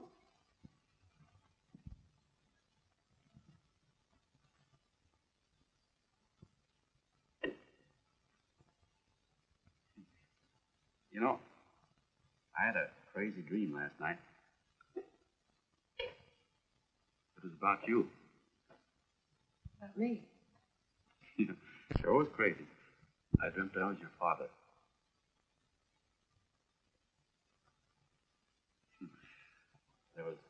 There was something I was trying to stop you from doing. So I got up out of... And I walked right through the wall here, right straight into your room. You know how dreams are. And there you were in bed. But you're a little girl, you know, about 10. And very pretty, too. So I shook you. And the moment you opened your eyes, you hopped out of bed and started running like your nightgown. You ran right out the window there, and you ran out over the tops of buildings and roofs and everything for miles. And I was chasing you. And all the time you were running, you kept growing bigger and bigger and bigger, and pretty soon you were as big as you are now, you know, grown up. And all the time I kept asking myself, what am I chasing her for? And I didn't know. Isn't that a hot one? Well, anyway, you ran into some place, and then I ran in after you, and when I got there you were, getting married. And the nightgown had changed into a beautiful wedding gown. You sure look pretty good. And then I knew what it was I was trying to stop you from doing. Dreams are sure crazy, aren't they? Well, would you like to know who it was you were marrying? Oh, a tall, handsome Ubangi, I suppose. No, not that bad. It was that fellow that sends you flowers every day. Yeah, what's his name? Mr. Norton's nephew? At Sheldon. Yeah, that's the one. But here's the funniest part of it all. I was the fellow up there doing the marrying, you know, the justice of peace or something. You were? I thought you were chasing me. Well, yes, I was, but I was your father then, see? But the real me, John Doe, or that is, Long John Willoughby, I was the fellow up there with the book. You know what I mean? I guess so. Then what happened?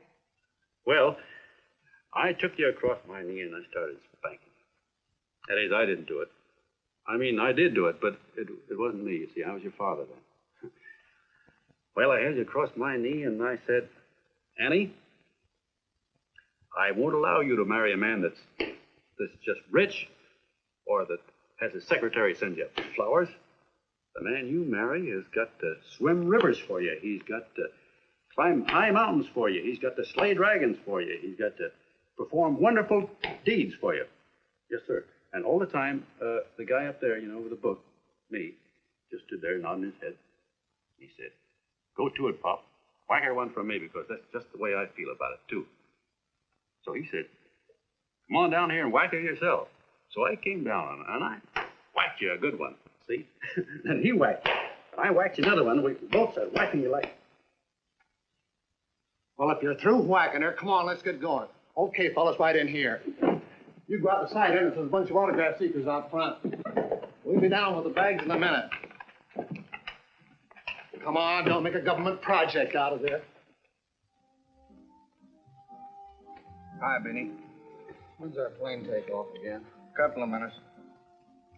How many people do you think we've talked to already outside the radio? I mean, Oh, I don't know. About 300,000.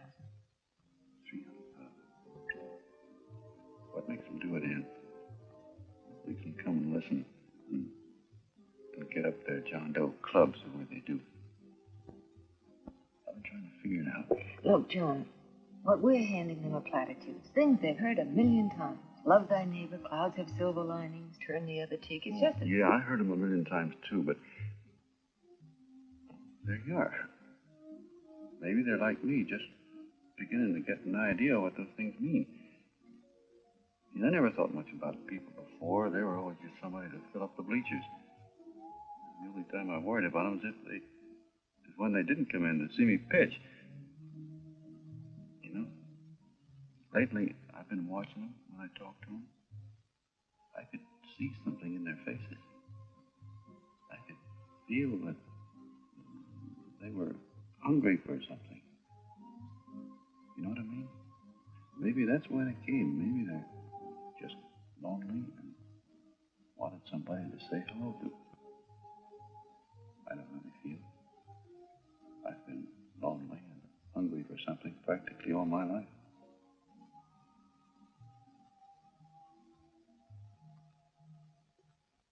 All aboard, folks.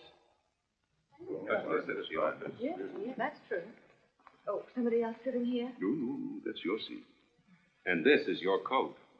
Mine? A little token of appreciation. Oh, it's beautiful, D.B. Well, I don't quite know what to say. Well, don't say anything at all. Just sit down. Oh, Go ahead, open it, open it. oh. Oh, it's lovely. And a new contract goes with it. Well, come on, spring it. You've got something on your mind. It must be stupendous. Yeah, that's what I like about it. Right to the point. Like that. All right, Practical Annie. Here it is. Tomorrow night, before a crowd of 15,000 people and talking over a nationwide radio hookup, John Doe will announce the formation of a third party. A third party? Yes, the John Doe Party. Devoted entirely to the interests of all the John Does all over the country, which practically means 90% of the voters. He will also announce the third party's candidate for the presidency. A man whom he personally recommends, a great humanitarian, the best friend the John Does have. Mr. D.B. Norton. Yes.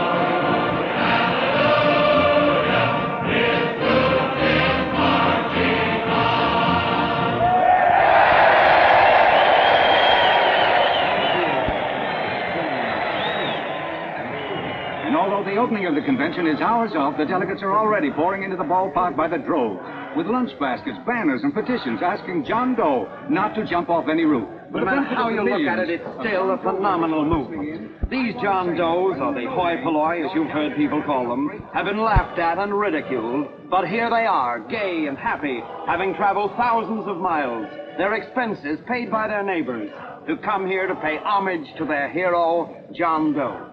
And in these days of wars and bombings, it's a hopeful sign that a simple idea like this can sweep the country. An idea based on friendliness, on giving and not taking, on helping your neighbor and asking nothing in return. And if a thing like this can happen, don't let any of your grumbling friends tell you that humanity is falling apart. This is John B. Hughes, signing off now and returning you to our main studio until 9 o'clock, when the convention will officially open. Oh, John, come in. Say, I'm kind of...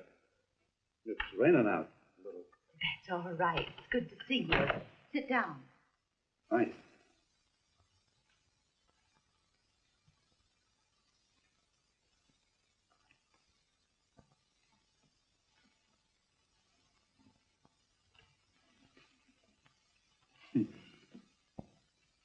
It's for Anne.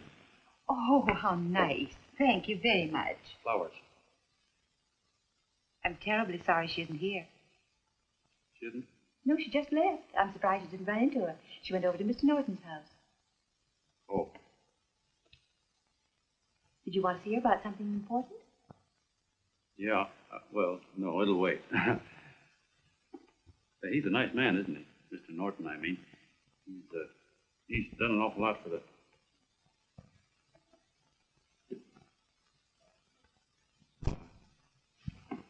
Say, my coat's pretty wet, and I'm afraid I might have wet the couch a little.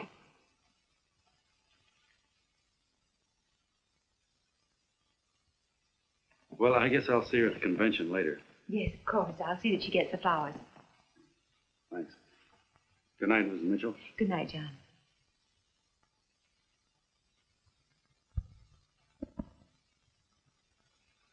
Say, Miss Mitchell, I'm kind of glad Anne isn't here.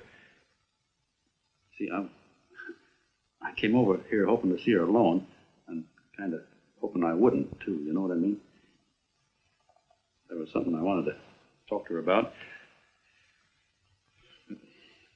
Well, you'll wait, I guess. Good night. Good night, John. Say, look, Mrs. Mitchell, have you ever been married? Oh, I'm sure you have. Gosh, that's pretty silly. But I guess you must think I'm kind of batty. Well, I guess I'd better be going with that. John, my husband said, I love you. Will you marry me? You did? What happened? I married him. Yeah, that's what I mean, see? It was easy as all that, huh? Uh-huh. Yeah, but look, Mrs. Mitchell. You know, I love Anne. And it's going to be awfully hard for me to say it. Because, well, you know, she's so wonderful. And, well, the best I ever was a Bush League pitcher. And, you know, I think she's in love with another man. The one she made up. You know, the real John Doe. Well, that's pretty tough competition. I bet you he'd know how to say it all right. On me, I get up to it and around it and in back of it, but I never get right to it. You know what I mean? So the only chance I've got is, well, if somebody could kind of give her a warning, sort of prepare her for the shock. You mean you'd like me to do it? Well, I was thinking, yeah, you know, sort of break the ice. Of course I will, John. Thank you, Mrs. Mitchell. Yeah, you're okay.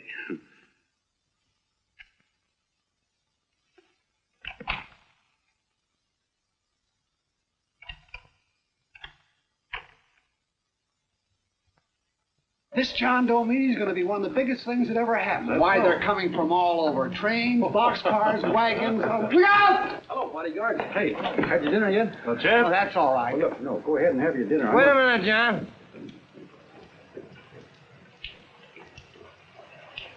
Hello, Mr. Connell. All right, John. John, I want to have a little talk with you. What's the matter? Are you falling? Come in. Hey, boss. Oh, quiet. Say, tell me something. Did you read the speech you're going to make tonight? No, I never read the speeches before I make them. I get more of a kick out of it that way. Uh-huh. It's just exactly what I thought. Beanie, go on down to the office, tell Pop to give you the speech. There's a copy on my desk. Gee whiz, boss, you know Mr. Norton told me not to leave him, not even for a minute. Go on. We'll be at Jim's bar up the street. You're a nice guy, John. I like you. You're gentle. I always like gentle people. Me, I'm hard. Hard and tough. I got a use for hard people. Gotta be gentle to suit me. Like you, for instance.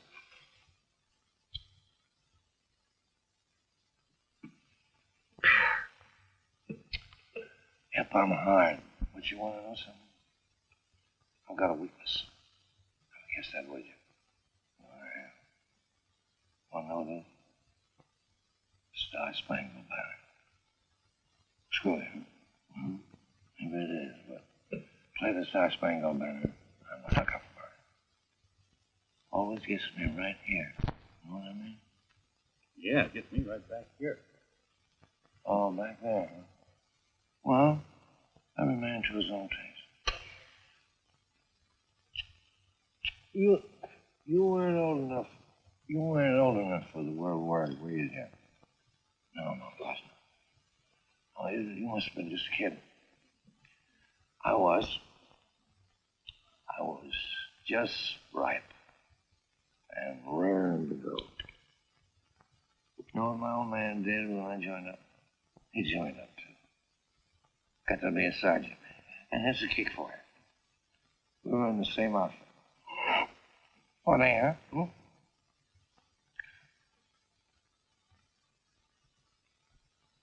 He was killed.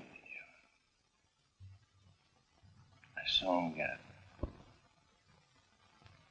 I was right there. I saw it with my own eyes.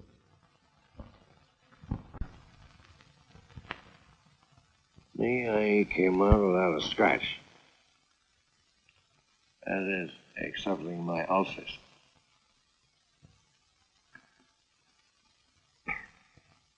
You should be drinking milk, you know. This stuff is poison. Hey, Tubby. Yes, Mr. Canal? What do you say, huh? All right. Yep, I'm a sucker for this country. I'm a sucker for the Star Spangled Banner, and I'm a sucker for this country. I like what we got here. I like it.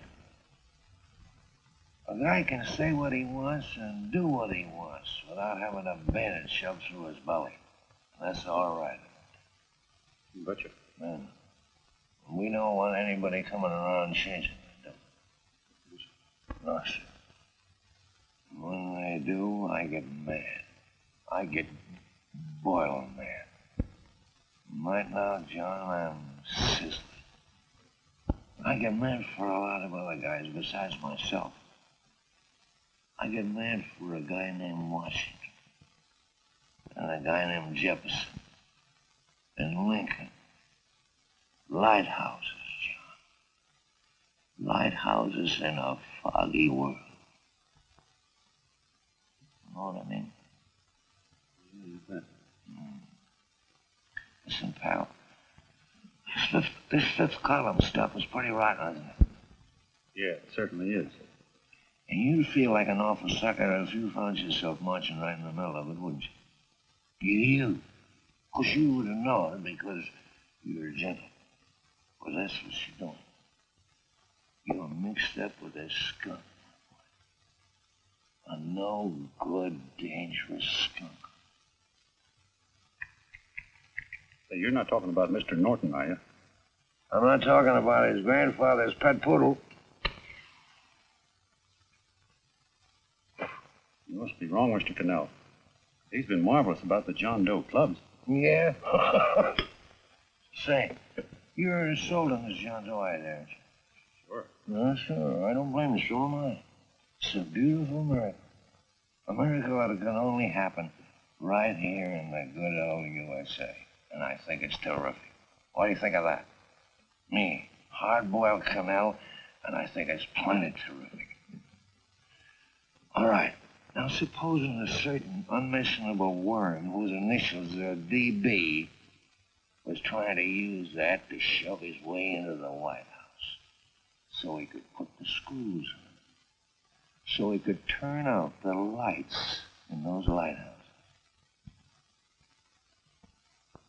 What would you say about that? I wouldn't go into that, Mr. Cannell. They can't use the John Doe clubs for politics. That's the main idea. Is that so? Then what's a big political boss like Hammer doing in town?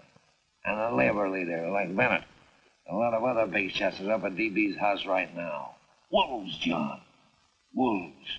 Waiting to cut up the John Does. Wait till you get a gander at the speech you're going to make tonight. You're all wet. Miss Mitchell writes those speeches. Nobody can make her write that kind of stuff. They can, huh? Who do you think writes them? My Aunt Emma? I know she writes them. And gets a big bonus for doing them, too. A mink coat and a diamond bracelet. Don't write them. Why, that gold-grabbing dame would double-cross her own mother for a handful of Chinese yams. Shut up. If you weren't drunk, I'd... Hey, boss. Here's the speech, boss. Hey. Go on and read it, John, and then start sucking. Hey, wait a minute, Mr. Doe. Tubby. Yes? Better bring me a glass of milk. I'm smoking too much. Yes, Charlie. Everything all set? Fine. John Doe been taken care of? Good. How many people do you think will be there? 15,000? Oh, my, that's fine. Now, listen, Charlie. As soon as John Doe stops talking about me, I want you to start that demonstration. And make it a big one, you understand? Don't worry about that, DB. My boys are there. They'll take care of it. What? Yes, I'll be there 15 minutes after I get your call. Why, Mr. Doe. Where are they? In the dining rooms.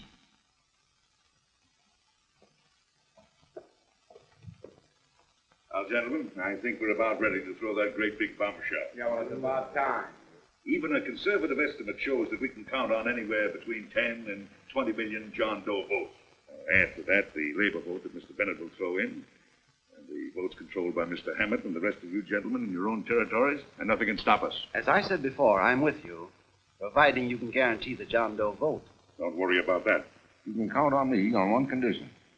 Little Bennett's got to be taken care of. Didn't I tell you that everybody in this room would be taken care of? My agreement with you gentlemen stands. I'm with you, DB, but I still think it's a very daring thing we're attempting. These are daring times, Mr. Barrington. We're coming to a new order of things. There's too much talk been going on in this country. Too many concessions have been made. What the American people need is an iron hand. You're right. That's true. You're quite right, DB.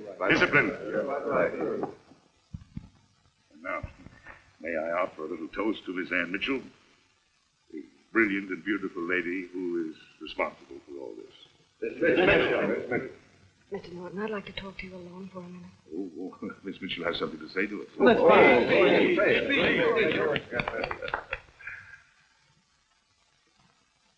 Hello?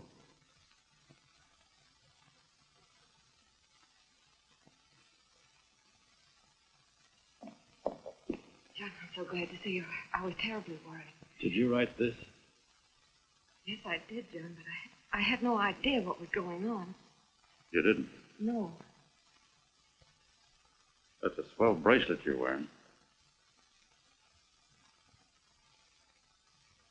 John, why aren't you at the convention?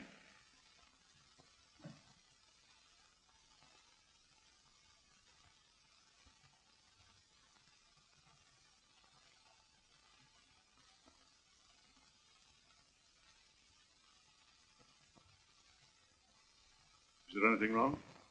No, nothing's wrong. Everything's fine. So there's going to be a new order of things, huh? Everybody's going to cut himself a nice fat slice of the John Does, eh?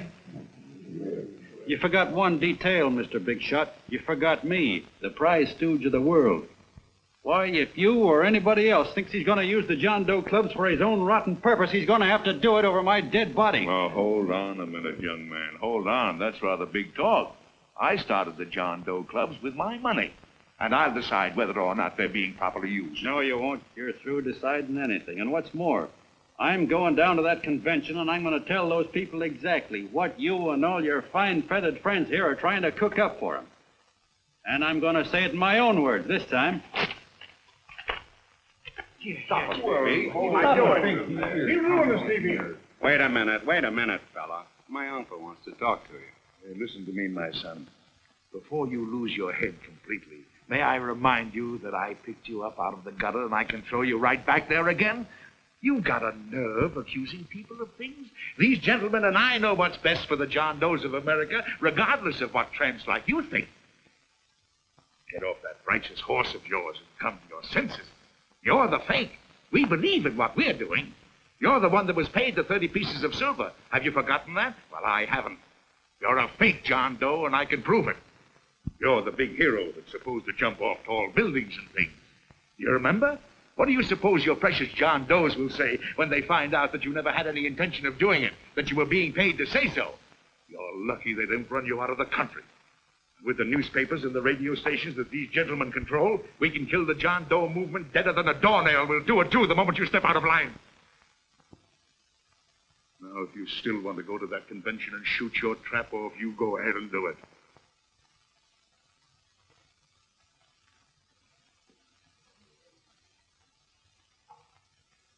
You mean to tell me you'd try to kill the John Doe movement if you can't use it to get what you want?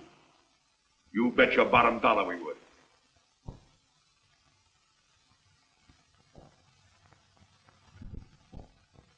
Well, that certainly is a new look.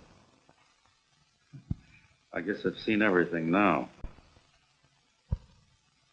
You sit there back of your big cigars and think of deliberately killing an idea that's made millions of people a little bit happier.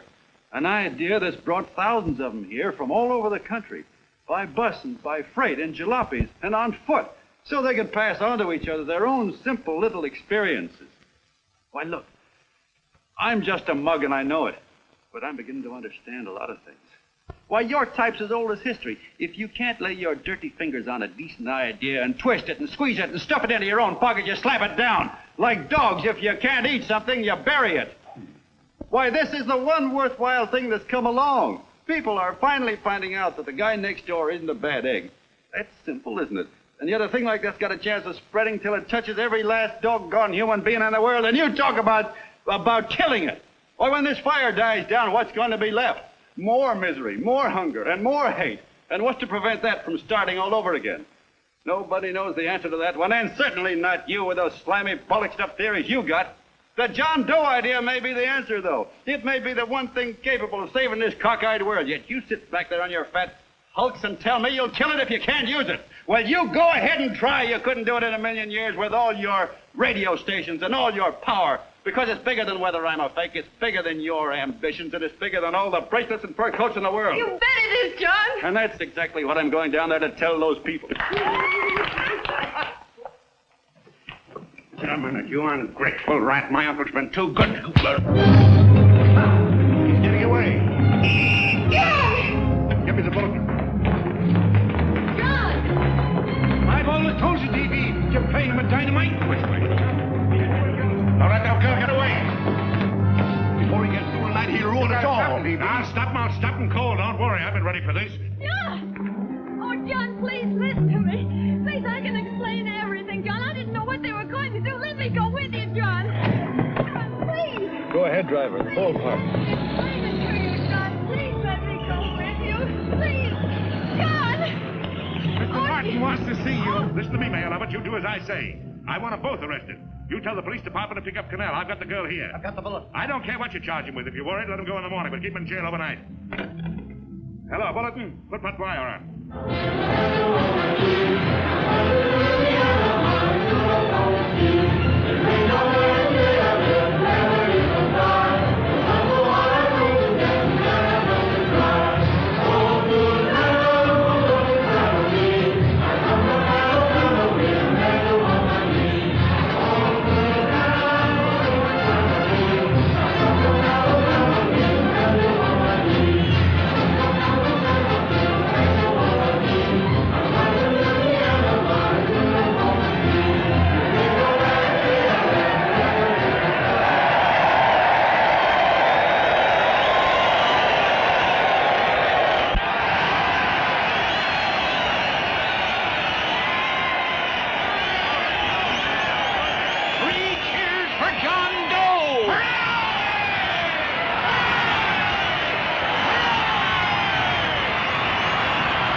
Quietly. Ladies and gentlemen, let us have a moment of silent prayer for the John Does all over the world, many of whom are homeless and hungry. Rise, please. Everybody rise.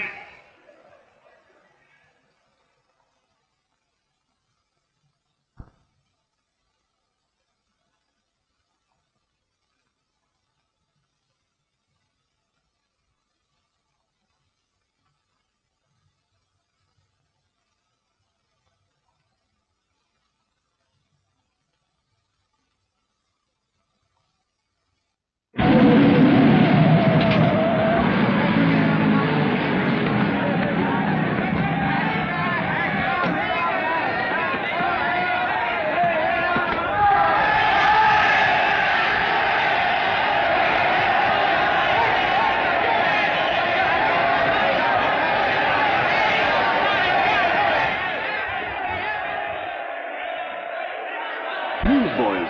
Hundreds of yelling newsboys are swarming into the park like locusts. They're yelling John Doe's a fake. Fake.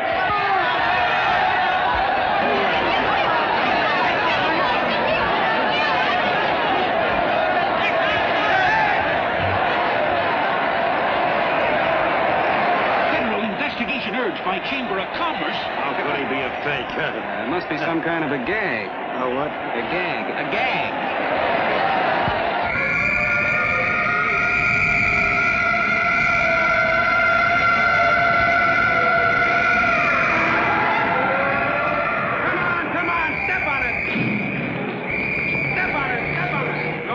places now, so let's get going. Wait for the station. Hey, miss, will you autograph my balloon? Sure.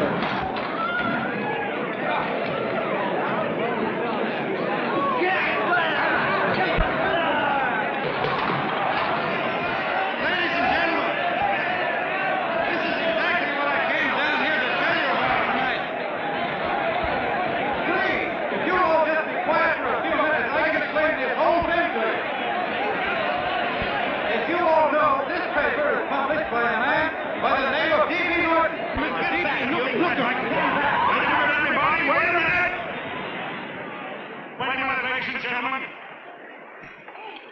my name is D.B. Norton. You all know me. I accuse this man of being a faker. We've been taken for a lot of suckers, and I'm the biggest of the lot. I spent a fortune backing this man in what I believe to be a sincere and worthy cause, just as you all did.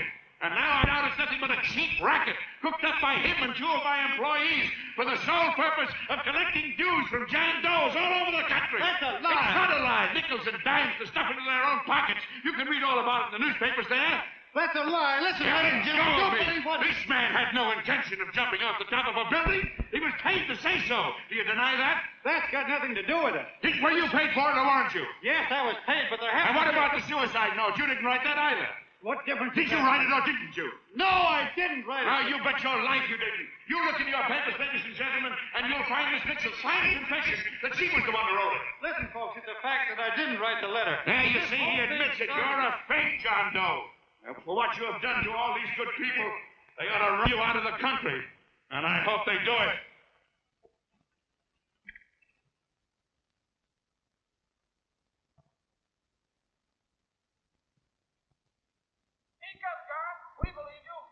Please, listen, folks. Now that he's through shooting over his face, I've got a couple of things to tell you about. Come on, directly get in here and riot. Break this crowd up. Come on. I'm sorry, folks, but we can't hear him anymore. Something's gone wrong with the loudspeakers. Does a fake! They can't hear me. This thing's not working. Ladies and gentlemen.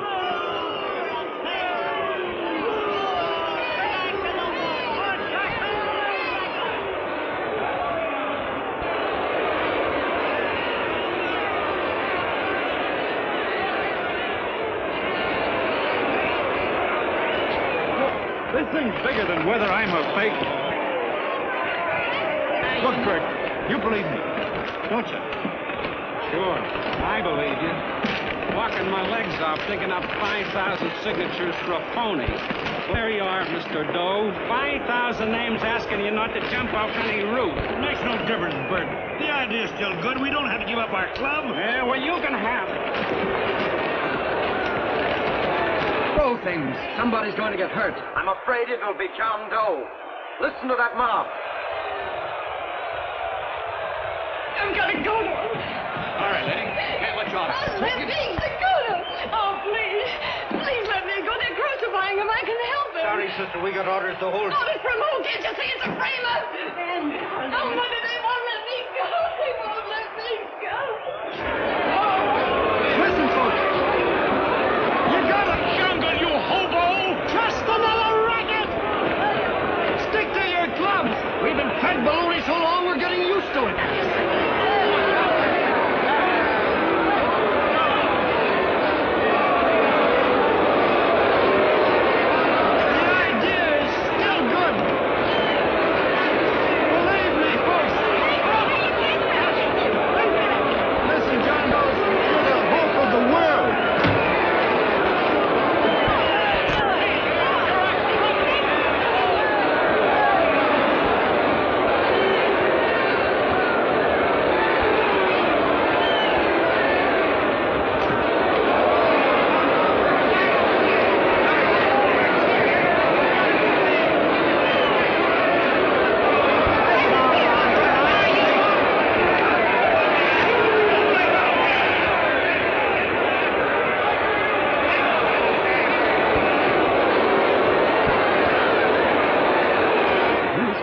To get him out of the park.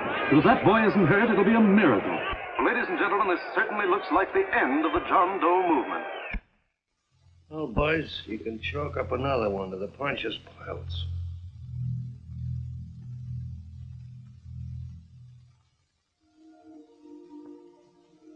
should have been there. I could have helped him. He was so all alone. A lot of us are going to be mighty ashamed of ourselves after tonight. We certainly didn't give that man much of a chance.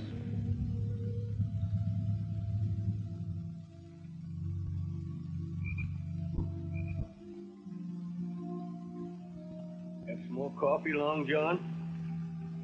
No thanks, Colonel.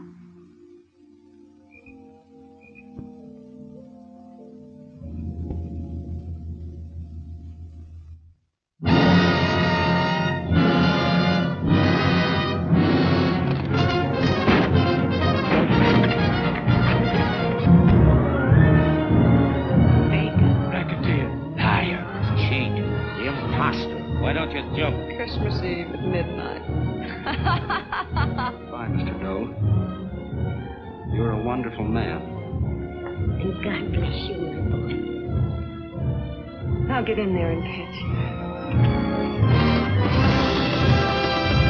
You're a fake John Doe, and I can prove it. You're the big hero who's supposed to jump off tall buildings and things. You remember? What do you suppose your precious John Does will say when they find out that you never had any intention of doing it, that you were being paid to say so? Christmas Eve at midnight.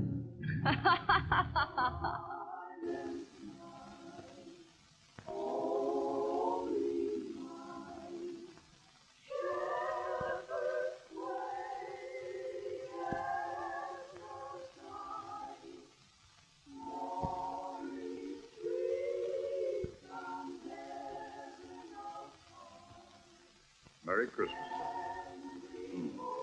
Merry Christmas.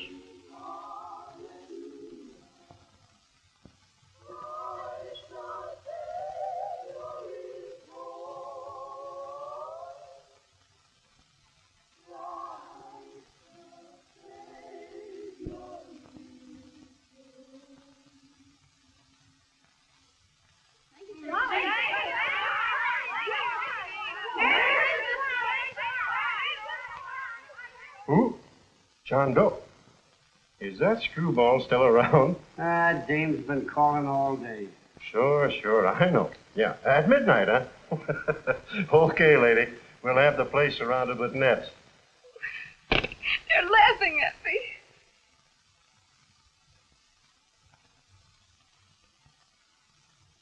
You're a sick girl, Anne. You better take it easy. Whom are you calling now? You called that number not 10 minutes ago. Hello, Mr. Cannell. Have you seen him yet? Now listen, Ann, he can't possibly get in without our seeing him. I'm watching the side door and the colonel's out front, so stop worrying. Thank you.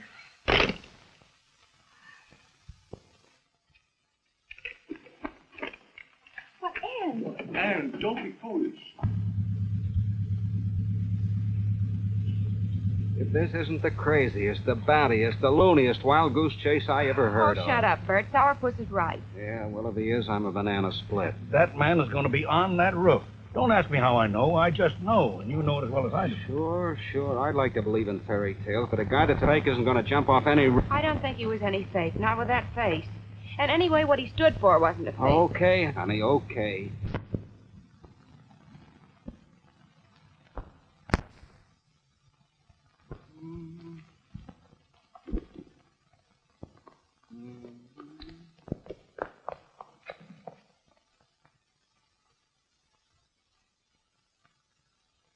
Elevators ain't running. We shouldn't get out of business. Has he been here? No, Have you seen him? I ain't seen him for a week. Where's Cannell? He's watching near the door. Oh, gee, you're swell.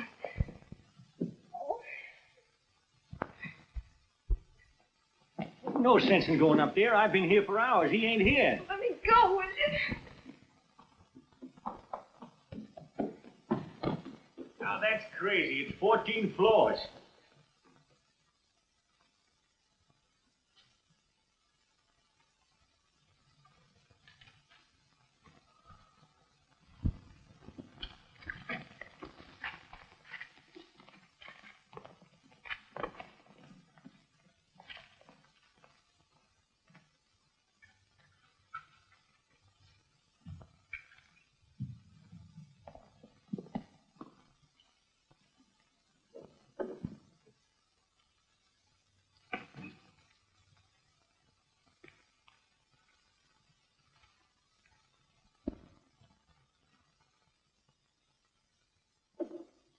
far as the elevator goes.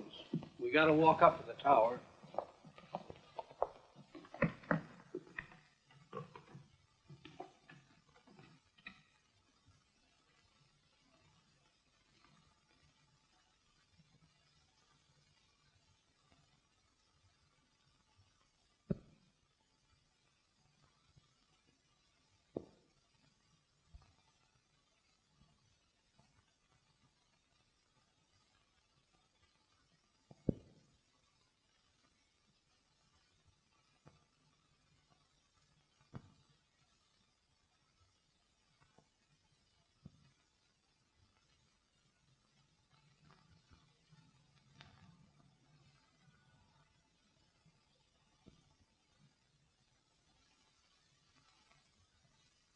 That tramp was probably full of Christmas cheer and is eating some flop off. Let's go. I've got to decorate my tree.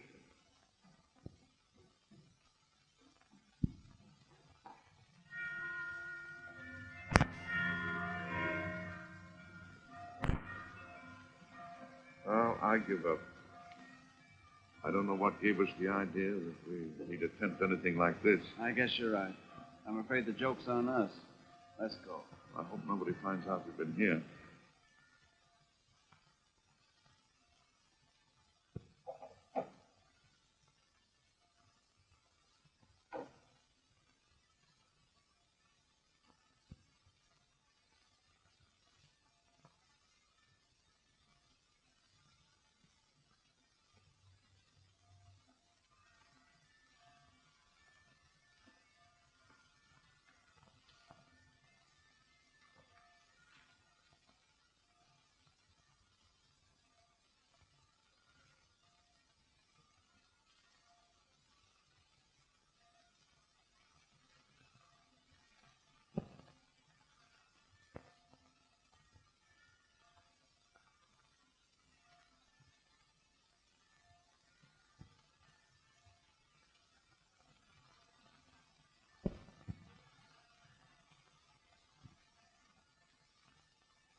I wouldn't do that if I were you, John.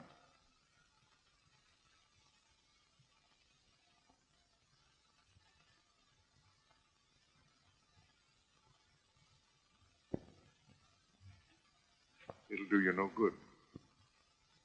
The mayor has policemen downstairs with instructions to remove all marks of identification you may have on your person. You'll be buried in Potter's Field and you will have accomplished nothing.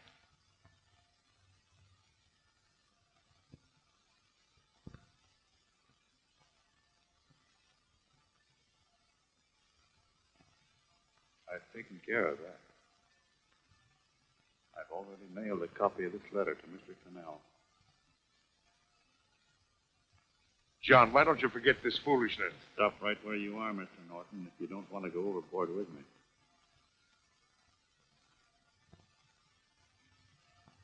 I'm glad you gentlemen are here. You killed the John Doe movement, all right. You're going to see it born all over again.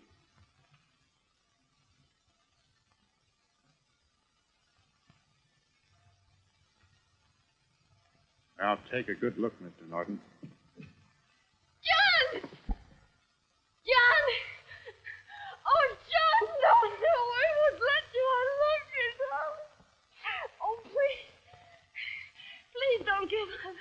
We'll start all over again. Just you and I. It isn't too late. The John Doe movement isn't dead yet. You see, John, it isn't dead or they wouldn't be here. It's alive in them. They kept it alive by being afraid. That's why they came up here. Oh, darling. Sure, it should have been killed. It was dishonest. Oh, we can start clean now. Just you and I. It'll grow, John, and it'll grow big because it'll be honest this time. Oh, John, if it's worth dying for, it's worth living for. Oh, please, John. Oh. Oh, please, please, God, help me. John, look at me. You want to be honest, don't you? Well, you don't have to die to keep the John Doe idea alive. Someone already died for that one. The first John Doe. And he's kept that idea alive for nearly 2,000 years. It was he who kept it alive in them. And he'll go on keeping it alive forever and always. For every John Doe movement these men kill, a new one will be born. That's why those bells are ringing, John. They're calling to us. Not to give up, but to keep on fighting, to keep on pitching. Oh, don't you see, darling? This is no time to give up. You and I, John, we... Oh, no. No, John. If you die, I want to die, too. Oh, I love you. Oh, John.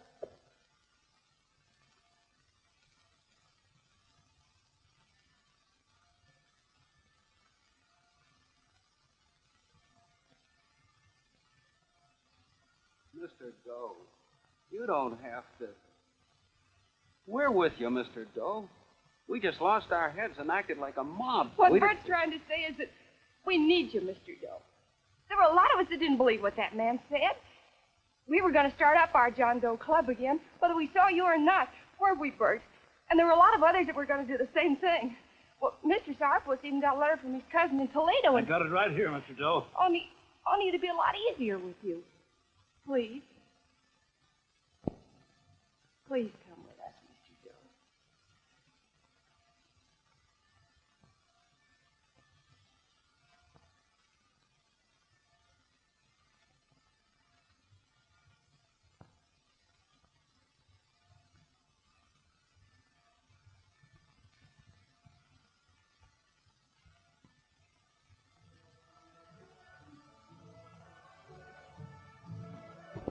Long John. Mr. Doe. Here, we'll help you with her. She'll be all right. Mr. Doe, take her right down to the car. Right up. Look, we got a car right down. Lay on, Norton, the people. Try and lick that.